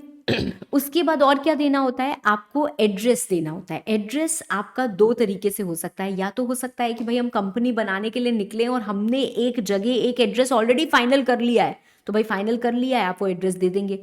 अगर आपने फाइनल नहीं किया है तो तब तक के लिए आप क्या कर सकते हैं, करस्पॉन्डेंस एड्रेस भी दे सकते हैं। और जब आपकी कंपनी बन जाएगी तो 30 दिन के अंदर अंदर आपको क्या करना पड़ेगा, रजिस्टर्ड ऑफिस का जो एड्रेस होगा वो देना पड़ेगा। इसके अलावा आपको पर्टिकुलर्स देने होते हैं किसके, हर एक सब्सक्राइबर के। ठीक है। और क्या देने होते हैं मैम? पर्टिकुलर्स देने होते हैं सारे के सारे फर्स्ट डायरेक्टर्स के। ठीक है। और इसके साथ साथ आपको फर्स्ट डायरेक्टर्स की कंसेंट और उनका इंटरेस्ट भी देना होता है। So you disclose the interest of directors in other body corporates as well as their consent to act as directors. तो ये सारी की सारी चीजें हम अटैच करते हैं और आरओसी को सबमिट कर देते हैं। आरओसी हमें एक सर्टिफिकेट ऑफ इनकॉर्पोरेशन दे देता है, अलॉट कर देता है कॉर्पोरेट आइडेंटिटी नंबर। ठीक है, हमारे लिए ये कंपलसरी है कि जब तक हमारी कंपनी डिसॉल्व नहीं हो जाती तब तक हम इन सारे के सारे डॉक्यूमेंट्स को प्रिजर्व करेंगे हमारे ऑफिस में। ठीक है, और अगर पता चला कि भाई हमने कंपनी इनकॉर्पोरेट की है गलत पर्टिकुलर्स देके, तो हो सकता है अभी प्रोसेस हो ही रहा था, कंपनी इनकॉर्पोरेट नहीं हुई थी, तो जो लोग रिस्पॉन्सिबल हैं उनके ऊपर सेक्शन 447 फ्रॉड के चार्जेस लग जाएंगे। अगर कंपनी बन गई तो फ्रॉड के चार्जेस तो लगेंगे ही लगेंगे, साथ साथ एडिशनल ऑर्डर्स भी ट्रिब्यूनल पास कर सकते हैं, जैसे कंपनी को बंद करवाने का, एटसेट्रा एटसेट्रा। ठीक है, ओके। नाउ मैम, ओपीसी जो होती है क्या वो भी इसी तरीके से बनती है? The answer is yes. जो 1% कंपनी है उसकी भी फॉर्मेशन ऐसे ही होती है। अब हम सबको पता है कि ओपीसी में एक एडिशनल बात होती है, वो क्या होती है कि ओपीसी के मेमोरेंडम ऑफ एसोसिएशन में एक नॉमिनी का भी नाम होता है। ठीक है मैम, तो नॉमिनी को क्या करना होगा मैम? नॉमिनी को अपनी कंसेंट देनी होती है। नॉमिनी की कंसेंट जब आप ये कंपनी इनकॉर्पोरेट करोगे तो उसके साथ फाइल करोगे कि nominee agrees to become the nominee, because nominee के ऊपर बड़ी भारी जिम्मेदारी आने वाली है। क्या मैम नॉमिनी अपनी कंसेंट कभी भी हटा सकता है? कभी भी हटा सकता है। He can withdraw his consent any time. वो नोटिफाई करता है कंपनी को कि भाई हम कंसेंट विदड्रॉ कर रहे हैं, और वो अपनी कंसेंट हटा लेता है। तो आपको क्या करना पड़ेगा? दूसरा नॉमिनी ढूंढ के लाना पड़ेगा, और दूसरे नॉमिनी की कंसेंट और उसका नाम वो आप फाइल करते हो आरओसी के साथ। ठीक है मैम। क्या मेंबर का भी नॉमिनी बदल सकता है? हाँ, बदल सकता है। मेंबर भी नॉमिनी बदल सकता है। मैं तो हमेशा बोलती हूँ कि ओपीसी और शादी में बड़ी सिमिलैरिटीज हैं। शादी के केस में क्या होता है, हम लड़की ढूंढते हैं, ओपीसी के केस में हम नॉमिनी ढूंढते हैं।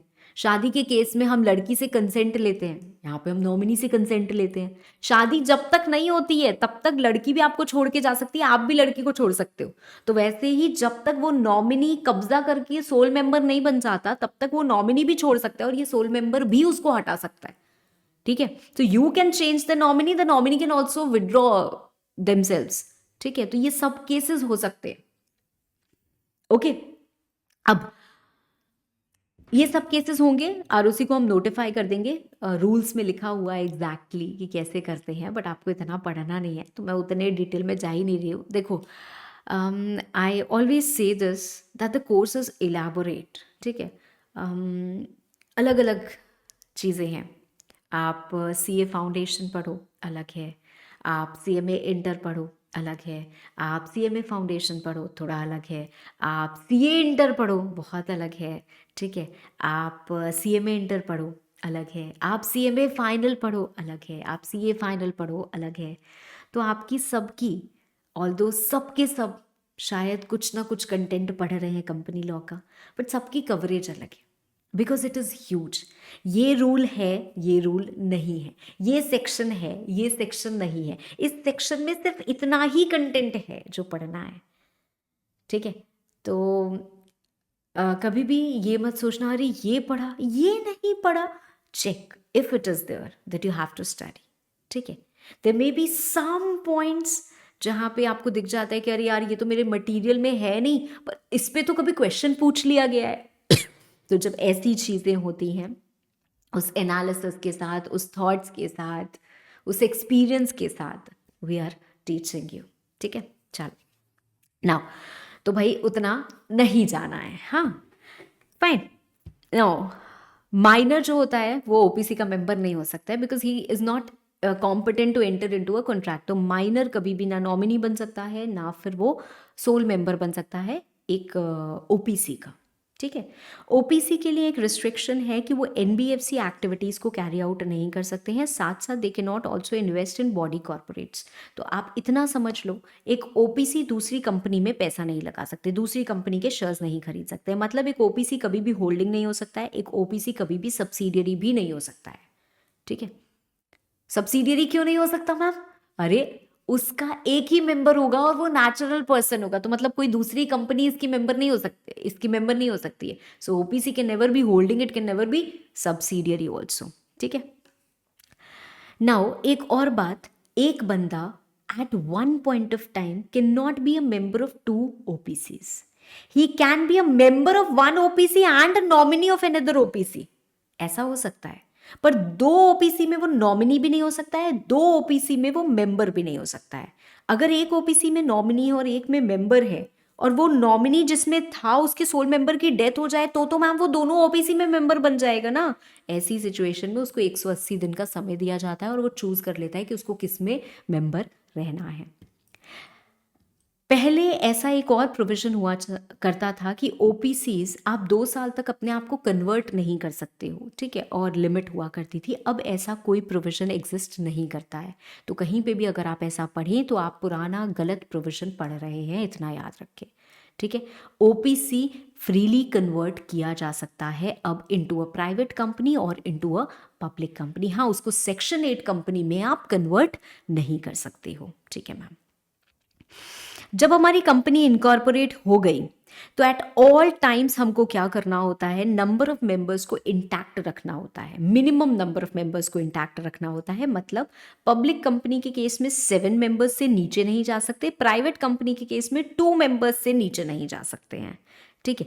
अगर आप चले गए तो 6 महीने का समय है, 6 महीने में वापस आप स्टैट्यूटरी मिनिमम तक आ जाओ। अगर आ गए तो बहुत अच्छी बात है, अगर नहीं आए तो you will be severally responsible for the debts that you incur after that time, ठीक है। तो मतलब 6 महीने के बाद जो भी कॉन्ट्रैक्ट्स हो रहे हैं उसमें जो भी लाइबिलिटी हो रही है उसके लिए जो बचे हुए मेंबर्स होते हैं जिनको ये बात पता थी कि वो लेस देन दैट पीरियड में काम कर रहे हैं, मतलब लेस देन दैट मेंबर्स में काम कर रहे हैं, मतलब वो 2 मेंबर के साथ काम कर रहे हैं, वो 6 मेंबर के साथ काम कर रहे हैं, अगर 7 मेंबर्स चाहिए उनको, जिनको ये बात पता थी, वो क्या हो जाते हैं, सेवरली रिस्पॉन्सिबल हो जाते हैं, ठीक है, सेवरली लायबल हो जाते हैं। ओके,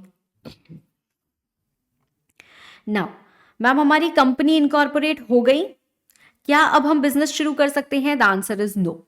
अगर आप एक ऐसी कंपनी है जिसमें कि शेयर कैपिटल था तो आपको क्या करना पड़ेगा, आपको 2 चीजें इंश्योर करनी पड़ेंगी, तब आप क्या कर सकते हो, बिजनेस शुरू कर सकते हो। मैम कौन सी 2 चीजें इंश्योर करनी होती है? देखो, ये जो प्रोविजन आया था ये 2 नवंबर 2018 से एप्लीकेबल था, तो इसके पहले की जो कंपनीज है वो तो तुरंत अपना बिजनेस शुरू कर सकती हैं, और आज भी जो बिना शेयर कैपिटल वाली कंपनीज है वो तुरंत अपना बिजनेस शुरू कर सकती हैं। प्रॉब्लम क्या है, इसके बाद जो कंपनीज इनकॉर्पोरेट हुई हैं जिसमें शेयर कैपिटल है उनको 2 काम पूरे करने होते हैं। कौन से 2 काम पूरे करने होते हैं? पहला, आपको अपने रजिस्टर्ड ऑफिस का एड्रेस INC-22 फाइल करना होता है with in 30 days of incorporation. और दूसरा, आपने जब कंपनी बनाई तो आपके सब्सक्राइबर्स थे जिन्होंने कहा हम 10 शेयर लेंगे कंपनी के, हम 50 शेयर लेंगे कंपनी के, एटसेट्रा एटसेट्रा, राइट।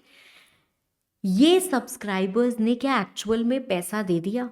क्या इनको शेयर्स इशू हो गए? ये प्रोसीजर हो जाना चाहिए 180 दिन के अंदर अंदर।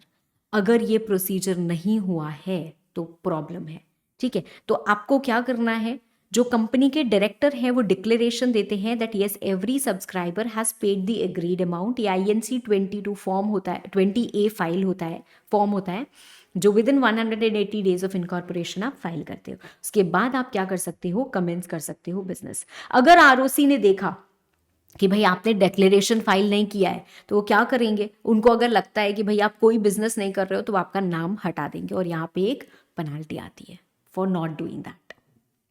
Okay, now publication of name and registered office, section number 12। छोटी सी बात, कंपनी अपने हर ऑफिस के बाहर एक बोर्ड लगाएगी जिसमें वो नाम और एड्रेस, रजिस्टर्ड एड्रेस, मतलब आपकी ब्रांच, शायद आपका रजिस्टर्ड ऑफिस का जो एड्रेस है वो मुंबई का है, आपने एक ब्रांच खोली दिल्ली में, तो दिल्ली के बाहर जो आप बोर्ड लगाएंगे वहां पे भी आप मुंबई वाला रजिस्टर्ड ऑफिस का एड्रेस देंगे, ठीक है। अगर रजिस्ट्रार को लगता है कि कंपनी भाई बिजनेस नहीं कर रही है तो वो फिजिकल वेरिफिकेशन कर सकते हैं, और फिजिकल वेरिफिकेशन के बाद अगर उनको लगा कि हाँ यार आप तो सही में काम नहीं कर रहे हो तो वो आपका नाम हटा सकते हैं, ठीक है। ओके मैम, एक छोटी सी बात आती है कंक्लूसिव एविडेंस की। तो कंपनीज एक्ट 2013 में ऐसा कहीं नहीं प्रोविजन है कि जो आपका सर्टिफिकेट ऑफ इनकॉर्पोरेशन होता है वो कंक्लूसिव एविडेंस होता है। हाउएवर 1956 वाली जो एक्ट थी वहाँ पे ये चीज़ें थी, बट नई एक्ट में ऐसा कुछ नहीं आया है, तो आप मान लेते हैं बेस्ड ऑन जुडिशियल इंटरप्रिटेशंस, ठीक है। Now just a second.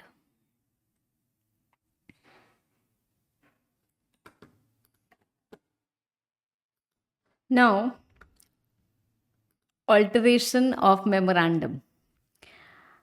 एक छोटी सी बात, हमारी जो एक्ट है, जो कंपनीज एक्ट है, वो ओवरराइड करेगी. किस पे ओवरराइड करेगी मैम? जो मेमोरेंडम और आर्टिकल्स हम बनाते हैं उस पे. मतलब कहीं पे भी ऐसा कोई भी प्रोविजन नहीं हो सकता है कि मेमोरेंडम बड़ा होगा या आर्टिकल्स बड़े होंगे और एक्ट छोटी हो जाएगी. अगर एक्ट में कुछ लिखा है तो आप उसको कॉन्ट्रवीन नहीं कर सकते हो. ठीक है. So the provisions of act shall always have an overriding effect on the memorandum as well as the articles of association. ठीक है मैम. अब इसके बाद बात आती है हमारे मेमोरेंडम और आर्टिकल्स की. तो मेमोरेंडम और आर्टिकल्स के बारे में तो हमने पढ़ लिया है. इसका इफेक्ट क्या होता है भाई? जब कंपनी इनकॉर्पोरेट हो जाती है तो जो मेमोरेंडम एंड आर्टिकल्स होते हैं वो हमारे आरओसी के पास चले गए और रजिस्टर हो गए. तो अब ये क्या करते हैं? ये कंपनी को बाइंड कर देते हैं उनके मेंबर्स के साथ, मेंबर्स को बाइंड कर देते हैं उनकी कंपनी के साथ. मतलब members are bound to the company, company is bound to the members, members are not bound inter se, and members and the company is not bound to outsiders. तो एक सेक्शन 10 होता है हमारे पास. आई थिंक बाद में मैंने लिखा है क्या? हाँ, चलो मैं इस पे बाद में आती हूँ. उसके पहले जब हमने मेमोरेंडम और आर्टिकल्स के बारे में पढ़ लिया तो हम पहले पढ़ते हैं इनके ऑल्टरेशन के बारे में भी. ठीक है ना? क्या हम इसको ऑल्टर कर सकते हैं? हाँ मैम, क्योंकि इनकी डेफिनेशन में ही क्या लिखा है? Memorandum means memorandum as originally framed और as altered from time to time. ठीक है. तो हम मेमोरेंडम के कंटेंट्स को ऑल्टर कर सकते हैं. तो सबसे पहली बात अगर हम बात करते हैं नेम क्लॉज. नेम क्लॉज क्या होता है भाई? नेम क्लॉज सेक्शन 4 के हिसाब से हमें नाम हम अप्लाई करते हैं, हमारा नाम रिजर्व होता है, उस नाम से हम कंपनी बनाते हैं. और सिर्फ इतना नहीं, एक चीज़ तो मैंने आपको बताई ही नहीं. जब हम नाम रिजर्व करते हैं ना, तो हमने नाम रिजर्वेशन का पढ़ा कि 20 डेज के लिए नाम रिजर्व होता है फॉर न्यू कंपनीज और 60 डेज के लिए नाम रिजर्व होता है फॉर एग्जिस्टिंग कंपनीज. अगर वो चेंज ऑफ नेम करना चाहते हैं तो ये नाइंसाफ़ी क्यों? ये नाइंसाफ़ी पहले हुआ करती थी, हमारे पास रूल्स हैं और उसमें हमें एक्सटेंशन के बारे में भी बोला गया. हम एक्सटेंशन कैसे कर सकते हैं? हम एक्सटेंशन 2 तरीके से कर सकते हैं. आप 20+20 कर सकते हो या आप डायरेक्टली 40 डेज भी कर सकते हो. ठीक है. तो ये चीज़ क्या हो सकती है? ये हमारी एक्सटेंशन हो सकती है. ठीक है. मतलब फिर टोटल क्या होगा? यहाँ पे हमारे टोटल 60 डेज के लिए नेम रिजर्व हो जाता है. ठीक है. तो पहला केस कि हम +20 डेज के लिए नाम रिजर्व करना चाहें, 1,000 रुपये हम एक्स्ट्रा देते हैं और हमारे टोटल 40 डेज के लिए नाम रिजर्व हो जाता है. उसके बाद हमें लगा कि यार अभी भी हमारा काम नहीं हो पा रहा है, हम फिर क्या करेंगे? 2,000 रुपये की पेमेंट करेंगे और फर्दर हमारा 20 और डेज के लिए नाम रिजर्व हो जाता है. मतलब टोटल 60 डेज के लिए हमारा नाम रिजर्व हो जाता है. या एक बार में हमें लगता है यार अभी तो हमारे डॉक्यूमेंट्स एकदम नहीं तैयार है, बहुत टाइम लगेगा, तो हम डायरेक्टली 3,000 रुपये की पेमेंट करके टोटल 60 डेज के लिए हमारा नाम रिजर्व करा सकते हैं. ठीक है. और नाम के बारे में तो ऑब्वियसली हमने सारी चीज़ें पढ़ ली हैं. अब सबसे पहले हम देखते हैं कि हमने नाम रिजर्व कराया और उस नाम से हमने कंपनी भी बना ली. अब इसके बाद हम क्या करना चाहते हैं? उस नाम को बदलना चाहते हैं. तो क्या हम उस नाम को बदल सकते हैं? The answer is yes. हम अपनी मर्जी से उस नाम को बदल सकते हैं by following section number 13. Section 13 which talks about alteration of memorandum. तो इसमें बोला गया है कि कंपनी अपने मेमोरेंडम को ऑल्टर कर सकती है एसआर पास करके. ठीक है. पर जब हम नाम चेंज करते हैं तो उस केस में हमें सीजी का अप्रूवल लगता है. कोई भी कंपनी अगर अपना नाम बदलना चाहती है तो उसको सीजी का अप्रूवल लगता है. ठीक है. आप नाम कब बदल सकते हो? अगर आपके एनुअल रिटर्न में आप मतलब आपने कोई डिफॉल्ट नहीं की हो इन फाइलिंग और आपने डिपॉजिट्स रीपेमेंट में डिफॉल्ट नहीं की हो. अगर आपने की है तो आप अपना नाम नहीं बदल सकते until you rectify the default. तो अगर डिफॉल्ट नहीं की है तो आप नाम बदल सकते हो. कैसे बदल सकते हो? एसआर पास करके, साथ साथ सीजी का अप्रूवल लेके. तो ये 2 चीज़ें हमें चाहिए होती हैं. हम एक एप्लीकेशन देते हैं सेंट्रल गवर्नमेंट को, सेंट्रल गवर्नमेंट अप्रूवल दे देती है, हम आरओसी के पास नाम रिजर्व करते हैं, न्यू नेम भाई फाइलिंग रन, और उसके बाद क्या करते हैं, चेंज कर लेते हैं, आरओसी को बता देते हैं कि ये देखो सीजी का अप्रूवल है, ये हमारे मेंबर्स का अप्रूवल है, एसआर सीजी का अप्रूवल दोनों हमने फाइल कर दिया, हमारा नया नाम है, हमें नए नाम से सर्टिफिकेट ऑफ इनकॉर्पोरेशन दीजिए। वो क्या कर देते हैं, हमें सर्टिफिकेट ऑफ इनकॉर्पोरेशन दे देते हैं। तो जब नाम हो जाता है तो रजिस्ट्रार क्या करता है, नया नाम एंटर कर देता है, हमें फ्रेश सर्टिफिकेट ऑफ इनकॉर्पोरेशन दे देता है। ठीक है, पर एक चीज यहाँ पे और आती है, कई बार अभी हम कन्वर्जन के बारे में जब रिविजन करेंगे तो क्या होता है, एक प्राइवेट कंपनी कन्वर्जन करना चाहती है इनटू पब्लिक, तो उनको क्या करना है, उनको सिर्फ प्राइवेट हटाना है। नाम तो उनका क्या है, एबीसी प्राइवेट लिमिटेड था, अब आप एबीसी लिमिटेड करना चाहते हो तो सिर्फ प्राइवेट हटाना है। क्या इसके लिए भी सीजी का अप्रूवल लगेगा? The answer is no. तो इसके लिए सीजी का अप्रूवल नहीं लगता है। ठीक है मैम। अब before we go to the next clause and its alteration, कि अब सिचुएशन क्लॉज कैसे ऑल्टर हो सकता है, उसके पहले कभी कभी ऐसा भी होता है कि हमारा नाम रिजर्व हुआ, अप्रूव हो गया, हम उस नाम से कंपनी भी बना ली, बाद में गवर्नमेंट को ऐसा लगा कि यार हमारा नाम तो आइडेंटिकल है विद एन एग्जिस्टिंग कंपनी, अब क्या करें? तो सीजी हमको डायरेक्शन देती है कि अपना नाम बदल लो 3 महीने के अंदर अंदर। मैम क्या बदलना पड़ेगा? हाँ, कंपल्सरी चेंज होता है, it is rectification of name given in section number 16। तो यहाँ पे गवर्नमेंट फोर्स कर रही है हमको कि आप अपना नाम बदल लो। 2 केसेस में फोर्स कर सकती है। पहला, उनकी नज़र में ऐसा हुआ कि हमारा नाम जो है इट इज़ आइडेंटिकल और too nearly resemble to an existing company, then they can give us a direction. या फिर कोई एक रजिस्टर्ड ट्रेडमार्क वाले बंदे ने हमारे इनकॉर्पोरेशन के 3 साल के अंदर अंदर एप्लीकेशन दे दी सीजी को और बोला कि यार जैसे मेरा रजिस्टर्ड ट्रेडमार्क है मान लो बुक माई वीडियो, ठीक है, अब किसी ने कंपनी बना ली बुक माई वीडियो नाम से, तो मैं एप्लीकेशन दे सकती हूँ सीजी को और बोलूंगी कि बुक माई वीडियो से उसने कंपनी बनाई, उसको आप बोलो कि अपना नाम चेंज करे, और सेंट्रल गवर्नमेंट एक्चुअली उसको डायरेक्शन देंगे और उसको करना पड़ेगा अपना नाम चेंज। कितने टाइम के अंदर अंदर? मैम 3 महीने के अंदर अंदर। ठीक है, जब आप अपना नाम चेंज कर लोगे तो 15 दिन के अंदर अंदर आप आरओसी को इंटीमेट कर दोगे कि ये देखो सीजी का ऑर्डर आया था, ये हमने नाम अपना चेंज कर लिया है। ठीक है मैम, अगर हम ऐसा नहीं करें तो सीजी खुद आपको एक नया नाम अलॉट कर देती है। ठीक है, तो फिर मैम हम वो नाम बदल सकते हैं? आप वो नाम बदल सकते हो, ठीक है, बट ऐसा हो जाता है। ठीक है, चलो अब आते हैं हम अगले क्लॉज पे।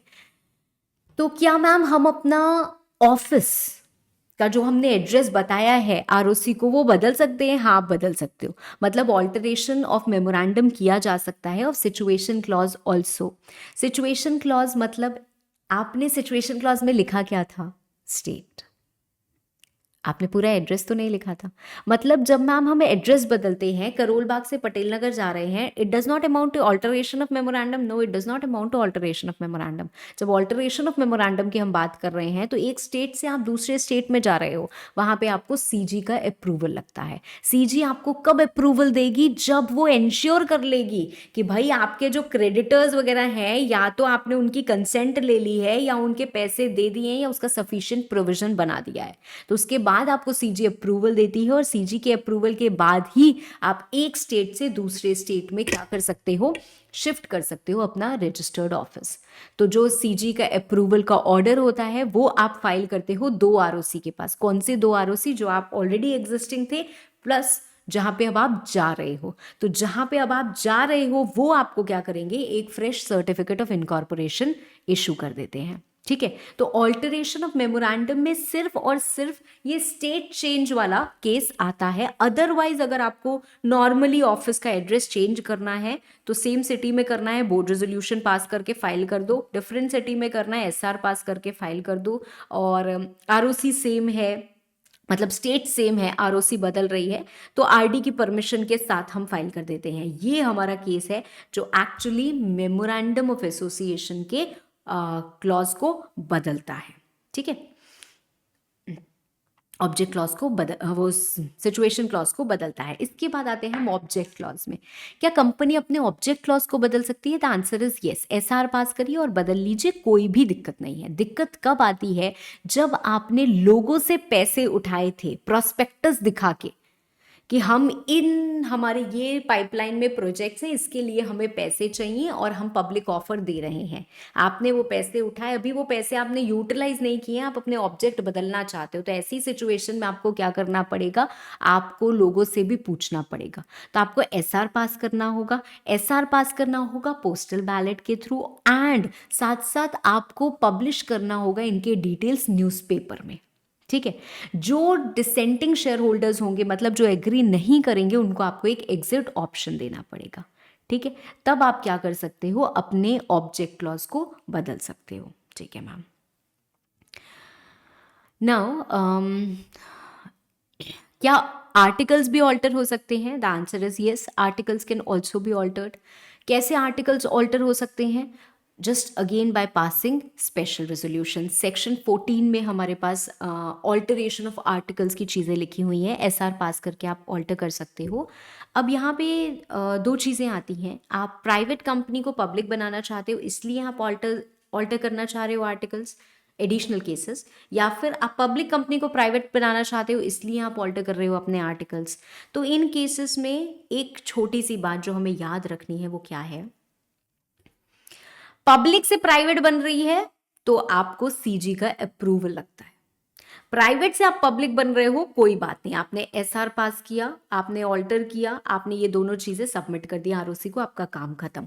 पर अगर आप पब्लिक से प्राइवेट बन रहे हो, मतलब अब आप बोल रहे हो कि अब मेरे को ये करने की जरूरत नहीं है, वो करने की जरूरत नहीं है, मेरे ऊपर ये रेगुलेशन नहीं लगेगा, वो रेगुलेशन नहीं लगेगा, तो आपको भाई गवर्नमेंट से पूछना पड़ेगा। तो यहाँ पे एडिशनल चीजें अप्रूवल वाली आती है। ठीक है, now section 10, as I already told you, जैसे ही हमारे मेमोरेंडम एंड आर्टिकल्स आरओसी के पास चले जाते हैं, रजिस्टर हो जाते हैं on incorporation, members become bound to the company. मतलब कंपनी अपने मेंबर्स को स्यू कर सकती है, मेंबर ने कॉल मनी नहीं दिया, कंपनी एक्शन ले सकती है। Company is also bound to members, members may sue the company in case of breach. तो मेंबर्स को आपने वोटिंग अधिकार नहीं दिया, आपने नोटिस नहीं भेजा, भाई मेंबर्स आपको स्यू कर सकते हैं। मेंबर्स आपस में बाउंड नहीं होते हैं, पर वो कंपनी के थ्रू एक दूसरे को एनफोर्स करा सकते हैं चीजें, and company is not bound to outsider. Company के आर्टिकल्स में लिखा है हम आजीवन मिस्टर एक्स को अपना लॉयर रखेंगे।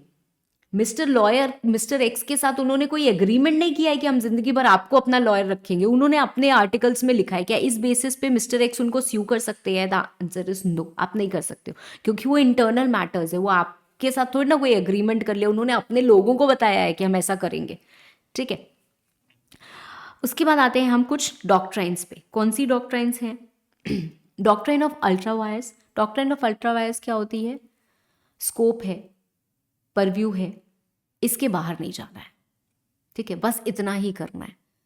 तो आपके ऑब्जेक्ट क्लॉज में कुछ बातें लिखी हुई हैं। ठीक है, आप उतना ही काम कर सकते हो, उसके बियॉन्ड काम नहीं कर सकते। अगर आपने उसके बियॉन्ड काम किया तो वो क्या हो जाता है? वॉइड हो जाता है। ठीक है, एंड इनवैलिड हो गया तो कोई भी कॉन्ट्रैक्टिंग पार्टी उस पर स्यू नहीं कर सकती है। डॉक्ट्राइन ऑफ कंस्ट्रक्टिव नोटिस क्या होता है? Constructive notice, constructive deemed, notice knowledge. So you are deemed to have knowledge. मतलब एक कंपनी है तो कंपनी के सारे डॉक्यूमेंट्स एमओए एओए आरओसी के पास चलेगा और वो पब्लिक डॉक्यूमेंट्स बन गए। अब कोई भी इस कंपनी के साथ आके अगर डील कर रहा है तो he is presumed to know कि उसके पास क्या है, उसके पास क्या है? नॉलेज है। किस चीज की नॉलेज है? कंपनी के एमओए और एओए की। ये क्या लिखा है? प्रिज्यूम्ड टू नो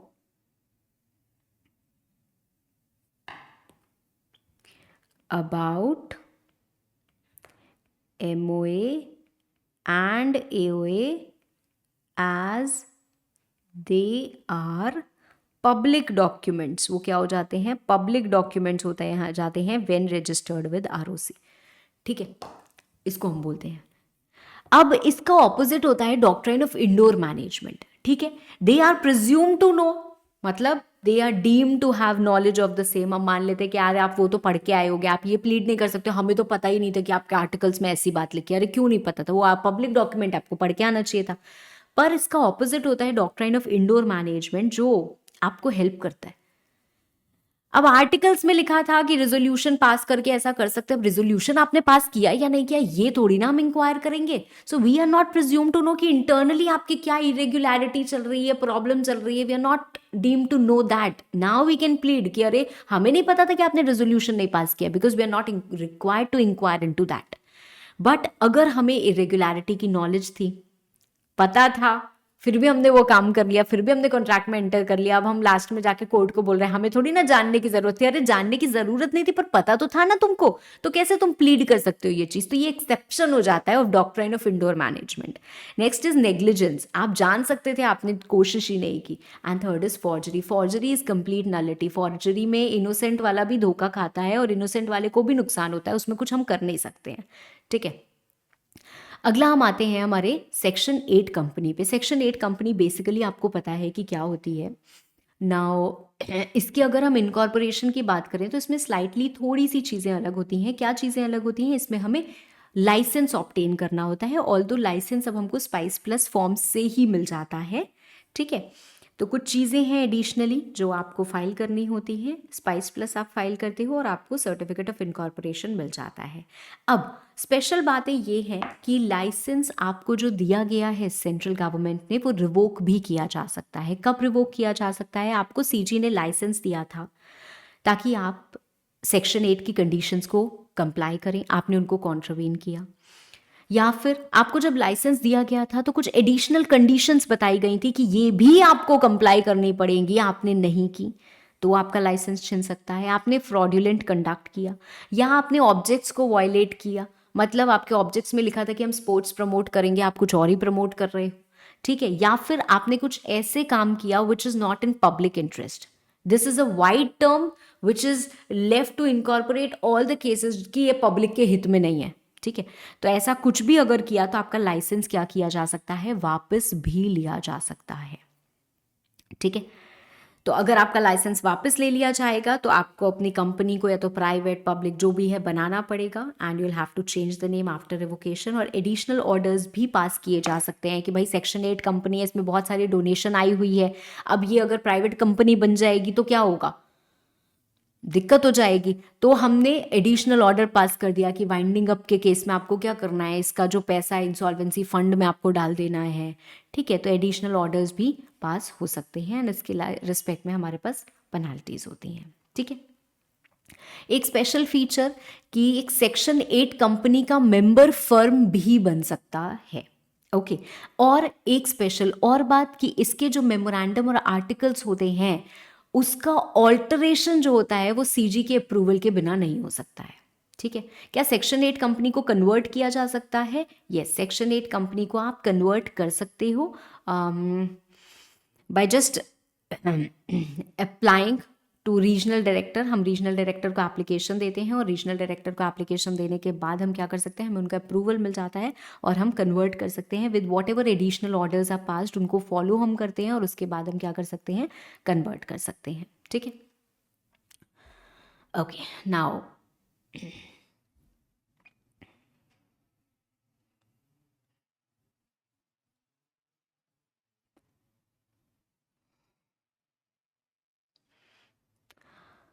अब थोड़ा सा और बातें करते हैं विद रिस्पेक्ट टू कन्वर्शन। ठीक है, कन्वर्शन की हम किसकी बात कर रहे हैं मैम? देखो बहुत सारी तरीके के कन्वर्शन होते हैं। कन्वर्शन इंटरनली भी हो सकता है, मतलब एक तरीके की कंपनी दूसरी तरीके की कंपनी बन रही है, या फिर हमारा ऐसा भी कन्वर्शन हो सकता है कि एक फॉर्म ऑफ बिजनेस ऑर्गेनाइजेशन दूसरे तरीके का कन्वर्शन कर रहा है। जैसे आप कंपनी से एलएलपी बन सकते हो, एलएलपी से कंपनी बन सकते हो, आप पार्टनरशिप से कंपनी बन सकते हो। ठीक है, या फिर आप प्राइवेट कंपनी से पब्लिक कंपनी बन सकते हो, पब्लिक से प्राइवेट बन सकते हो, प्राइवेट से सेक्शन 8 बन सकते हो, सेक्शन 8 से प्राइवेट बन सकते हो, प्राइवेट से ओपीसी बन सकते हो, ओपीसी से प्राइवेट बन सकते हो। तो बहुत सारी तरीके के कन्वर्जन्स होते हैं।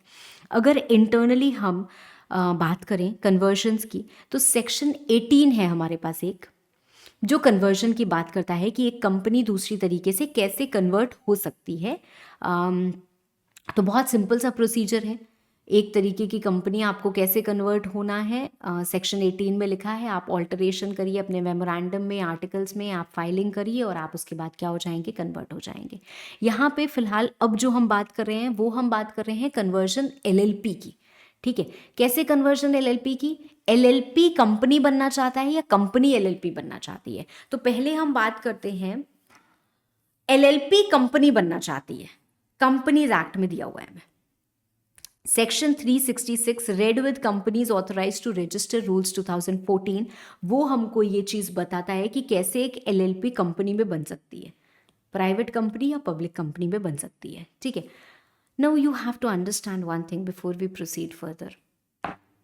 कन्वर्जन हो रहा है, ऐसा नहीं हो रहा है कि एलएलपी आप बंद कर रहे हो और आप एक नई कंपनी इनकॉर्पोरेट कर रहे हो। तो भाई एलएलपी आपके जो पार्टनर्स थे वो ही इवेंचुअली कंपनी के मेंबर्स भी बनेंगे। ठीक है, तो आपकी दो चीज़ें हो रही हैं, एक नई कंपनी बन रही है और ऑब्वियसली जो हमारी एग्जिस्टिंग एलएलपी थी वो क्या हो रही है, इसमें सारी की सारी चीज़ें मर्ज हो जाएंगी। ठीक है, तो मतलब आपके एसेट्स, लायबिलिटीज सब आ जाएंगे, आपके क्रेडिटर्स आ जाएंगे, आपके डेटर्स आ जाएंगे, सारी की सारी चीज़ें यहाँ पे हो जाएंगी। कैसे होगा मैम? एक प्रोसेस होता है which has to be followed. What is the process that has to be followed? सबसे पहले अप्रूवल ऑफ नेम होता है आइडियली। मैं यहाँ पे just a second, I will show you, या फिर चलो आप सुनो मुझे। ठीक है, सुन लो मुझे।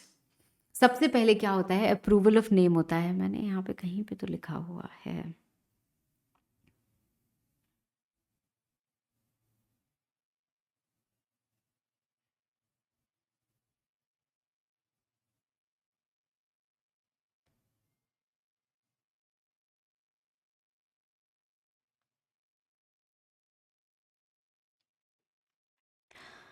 सबसे पहले क्या होता है, अप्रूवल ऑफ नेम होता है। ठीक है, तो जो पार्टनर्स हैं, आपको एलएलपी कंपनी में बनानी है, I will again say that the entire procedure is not given properly in the study mat, however whatever is given I will tell you that. तो सबसे पहले नेम अप्रूवल में क्या हो रहा है भाई, पार्टनर्स जो हैं उन्होंने डिसाइड कर लिया है कि हमें क्या करना है, अब एलएलपी को कंपनी बनाना है, तो हम एलएलपी का क्या नाम रखने वाले हैं। Now the name, same name can be obtained, of course the suffix will differ. Suffix क्या होगा, अब एलएलपी का वो हट जाएगा और उसके आगे क्या लिख जाएगा, लिमिटेड या प्राइवेट लिमिटेड ऐड हो जाएगा। तो जब ये नाम आप अप्रूव करा लेते हो, आपके पास 60 डेज तक क्या होता है, रिजर्व रहता है। उसके बाद आपको डीएससी चाहिए हो सकता है, आपको डिन चाहिए हो सकता है कि अब जो हमारे एग्जिस्टिंग पार्टनर्स हैं वो क्या बनने वाले हैं, मान लो डायरेक्टर बनने वाले हैं और इनके पास डिन नहीं है, तो आप डिन वगैरह अप्लाई कर लोगे। उसके बाद जो मेजर फाइलिंग होती है वो होती है URC1 फॉर्म की। ठीक है, URC1 फॉर्म क्या होगा भाई, अब आपको क्या करना है, कंपनी बनाना है। कंपनी के लिए या तो हमको 2 मेंबर चाहिए या तो हमको 7 मेंबर चाहिए। ठीक है, तो 2 मेंबर हम प्राइवेट कंपनी बना सकते हैं और 7 मेंबर्स कम से कम हमको चाहिए पब्लिक कंपनी बनाने के लिए। तो हमको जितने भी चाहिए उतने हमारे पास होने चाहिए। ठीक है, अब URC1 के साथ कुछ अटैचमेंट्स जाते हैं। कौन से अटैचमेंट्स जाते हैं, सबसे पहले पार्टनर्स के डिटेल्स कि भाई हम कितना इनको शेयर्स अलॉट करेंगे, कितने shares for consideration other than cash होंगे, कितने फॉर कैश होंगे, मतलब कितना हम इन्होंने और कैश दिया है जिसके लिए हम इनको शेयर्स अलॉट कर रहे हैं, या कितने अदर दैन कैश हैं। ठीक है, उसके बाद इनके क्या डिन है, मतलब जो हमारे फर्स्ट डायरेक्टर्स कंपनी के बनने वाले हैं उनके डिटेल्स, उनका डिन, उनका एड्रेस, उनके बाकी सारे डिटेल्स। हमारी जो लेटेस्ट पार्टनरशिप डीड थी हमारे पास एक NOC from our secured creditors and written consent from the partners. ठीक है, तो ये सारी चीज़ें हमें क्या चाहिए होती हैं, फाइल करते हैं हम अलॉन्ग विद URC1। कहाँ फाइल करते हैं भाई, हम ROC को देते हैं और वो क्या करते हैं, हमको उसके बाद रजिस्टर करके एक सर्टिफिकेट ऑफ इनकॉर्पोरेशन दे देते हैं। अब हम बात करते हैं other way round, we want to convert our existing company into LLP। ये प्रोविजंस हमको मिलते हैं LLP एक्ट में। तो हमारे पास LLP एक्ट में ये प्रोविजन दिए हुए हैं। अब यहाँ पे क्या होगा भाई, कंपनी है तो कंपनी की मीटिंग होगी। कंपनी की मीटिंग होगी मतलब बोर्ड मेंबर्स मिलेंगे और उसके बाद वो क्या करेंगे, एक रेजोल्यूशन पास करेंगे कि हाँ हम कन्वर्ट करना चाहते हैं। वो देखेंगे कि नेम अवेलेबिलिटी है या नहीं है, उनका नेम रिजर्व होगा। उसके बाद वो क्या होगा, they will have LLP agreement formed, although LLP agreement हमारे इनकॉर्पोरेशन के 30 दिन के अंदर अंदर भी हो सकता है, but for avoiding any type of dispute हमको क्या करना चाहिए, उसको तुरंत बना लेना चाहिए, ठीक है। So it is not necessary to have LLP agreement at the time of incorporation, बाद में भी हो सकता है, बट फिर भी हम यहाँ पे बना लेते हैं। और यहाँ पे हमारा इनकॉर्पोरेशन डॉक्यूमेंट क्या इंपॉर्टेंट होता है, वो होता है ई फॉर्म 18।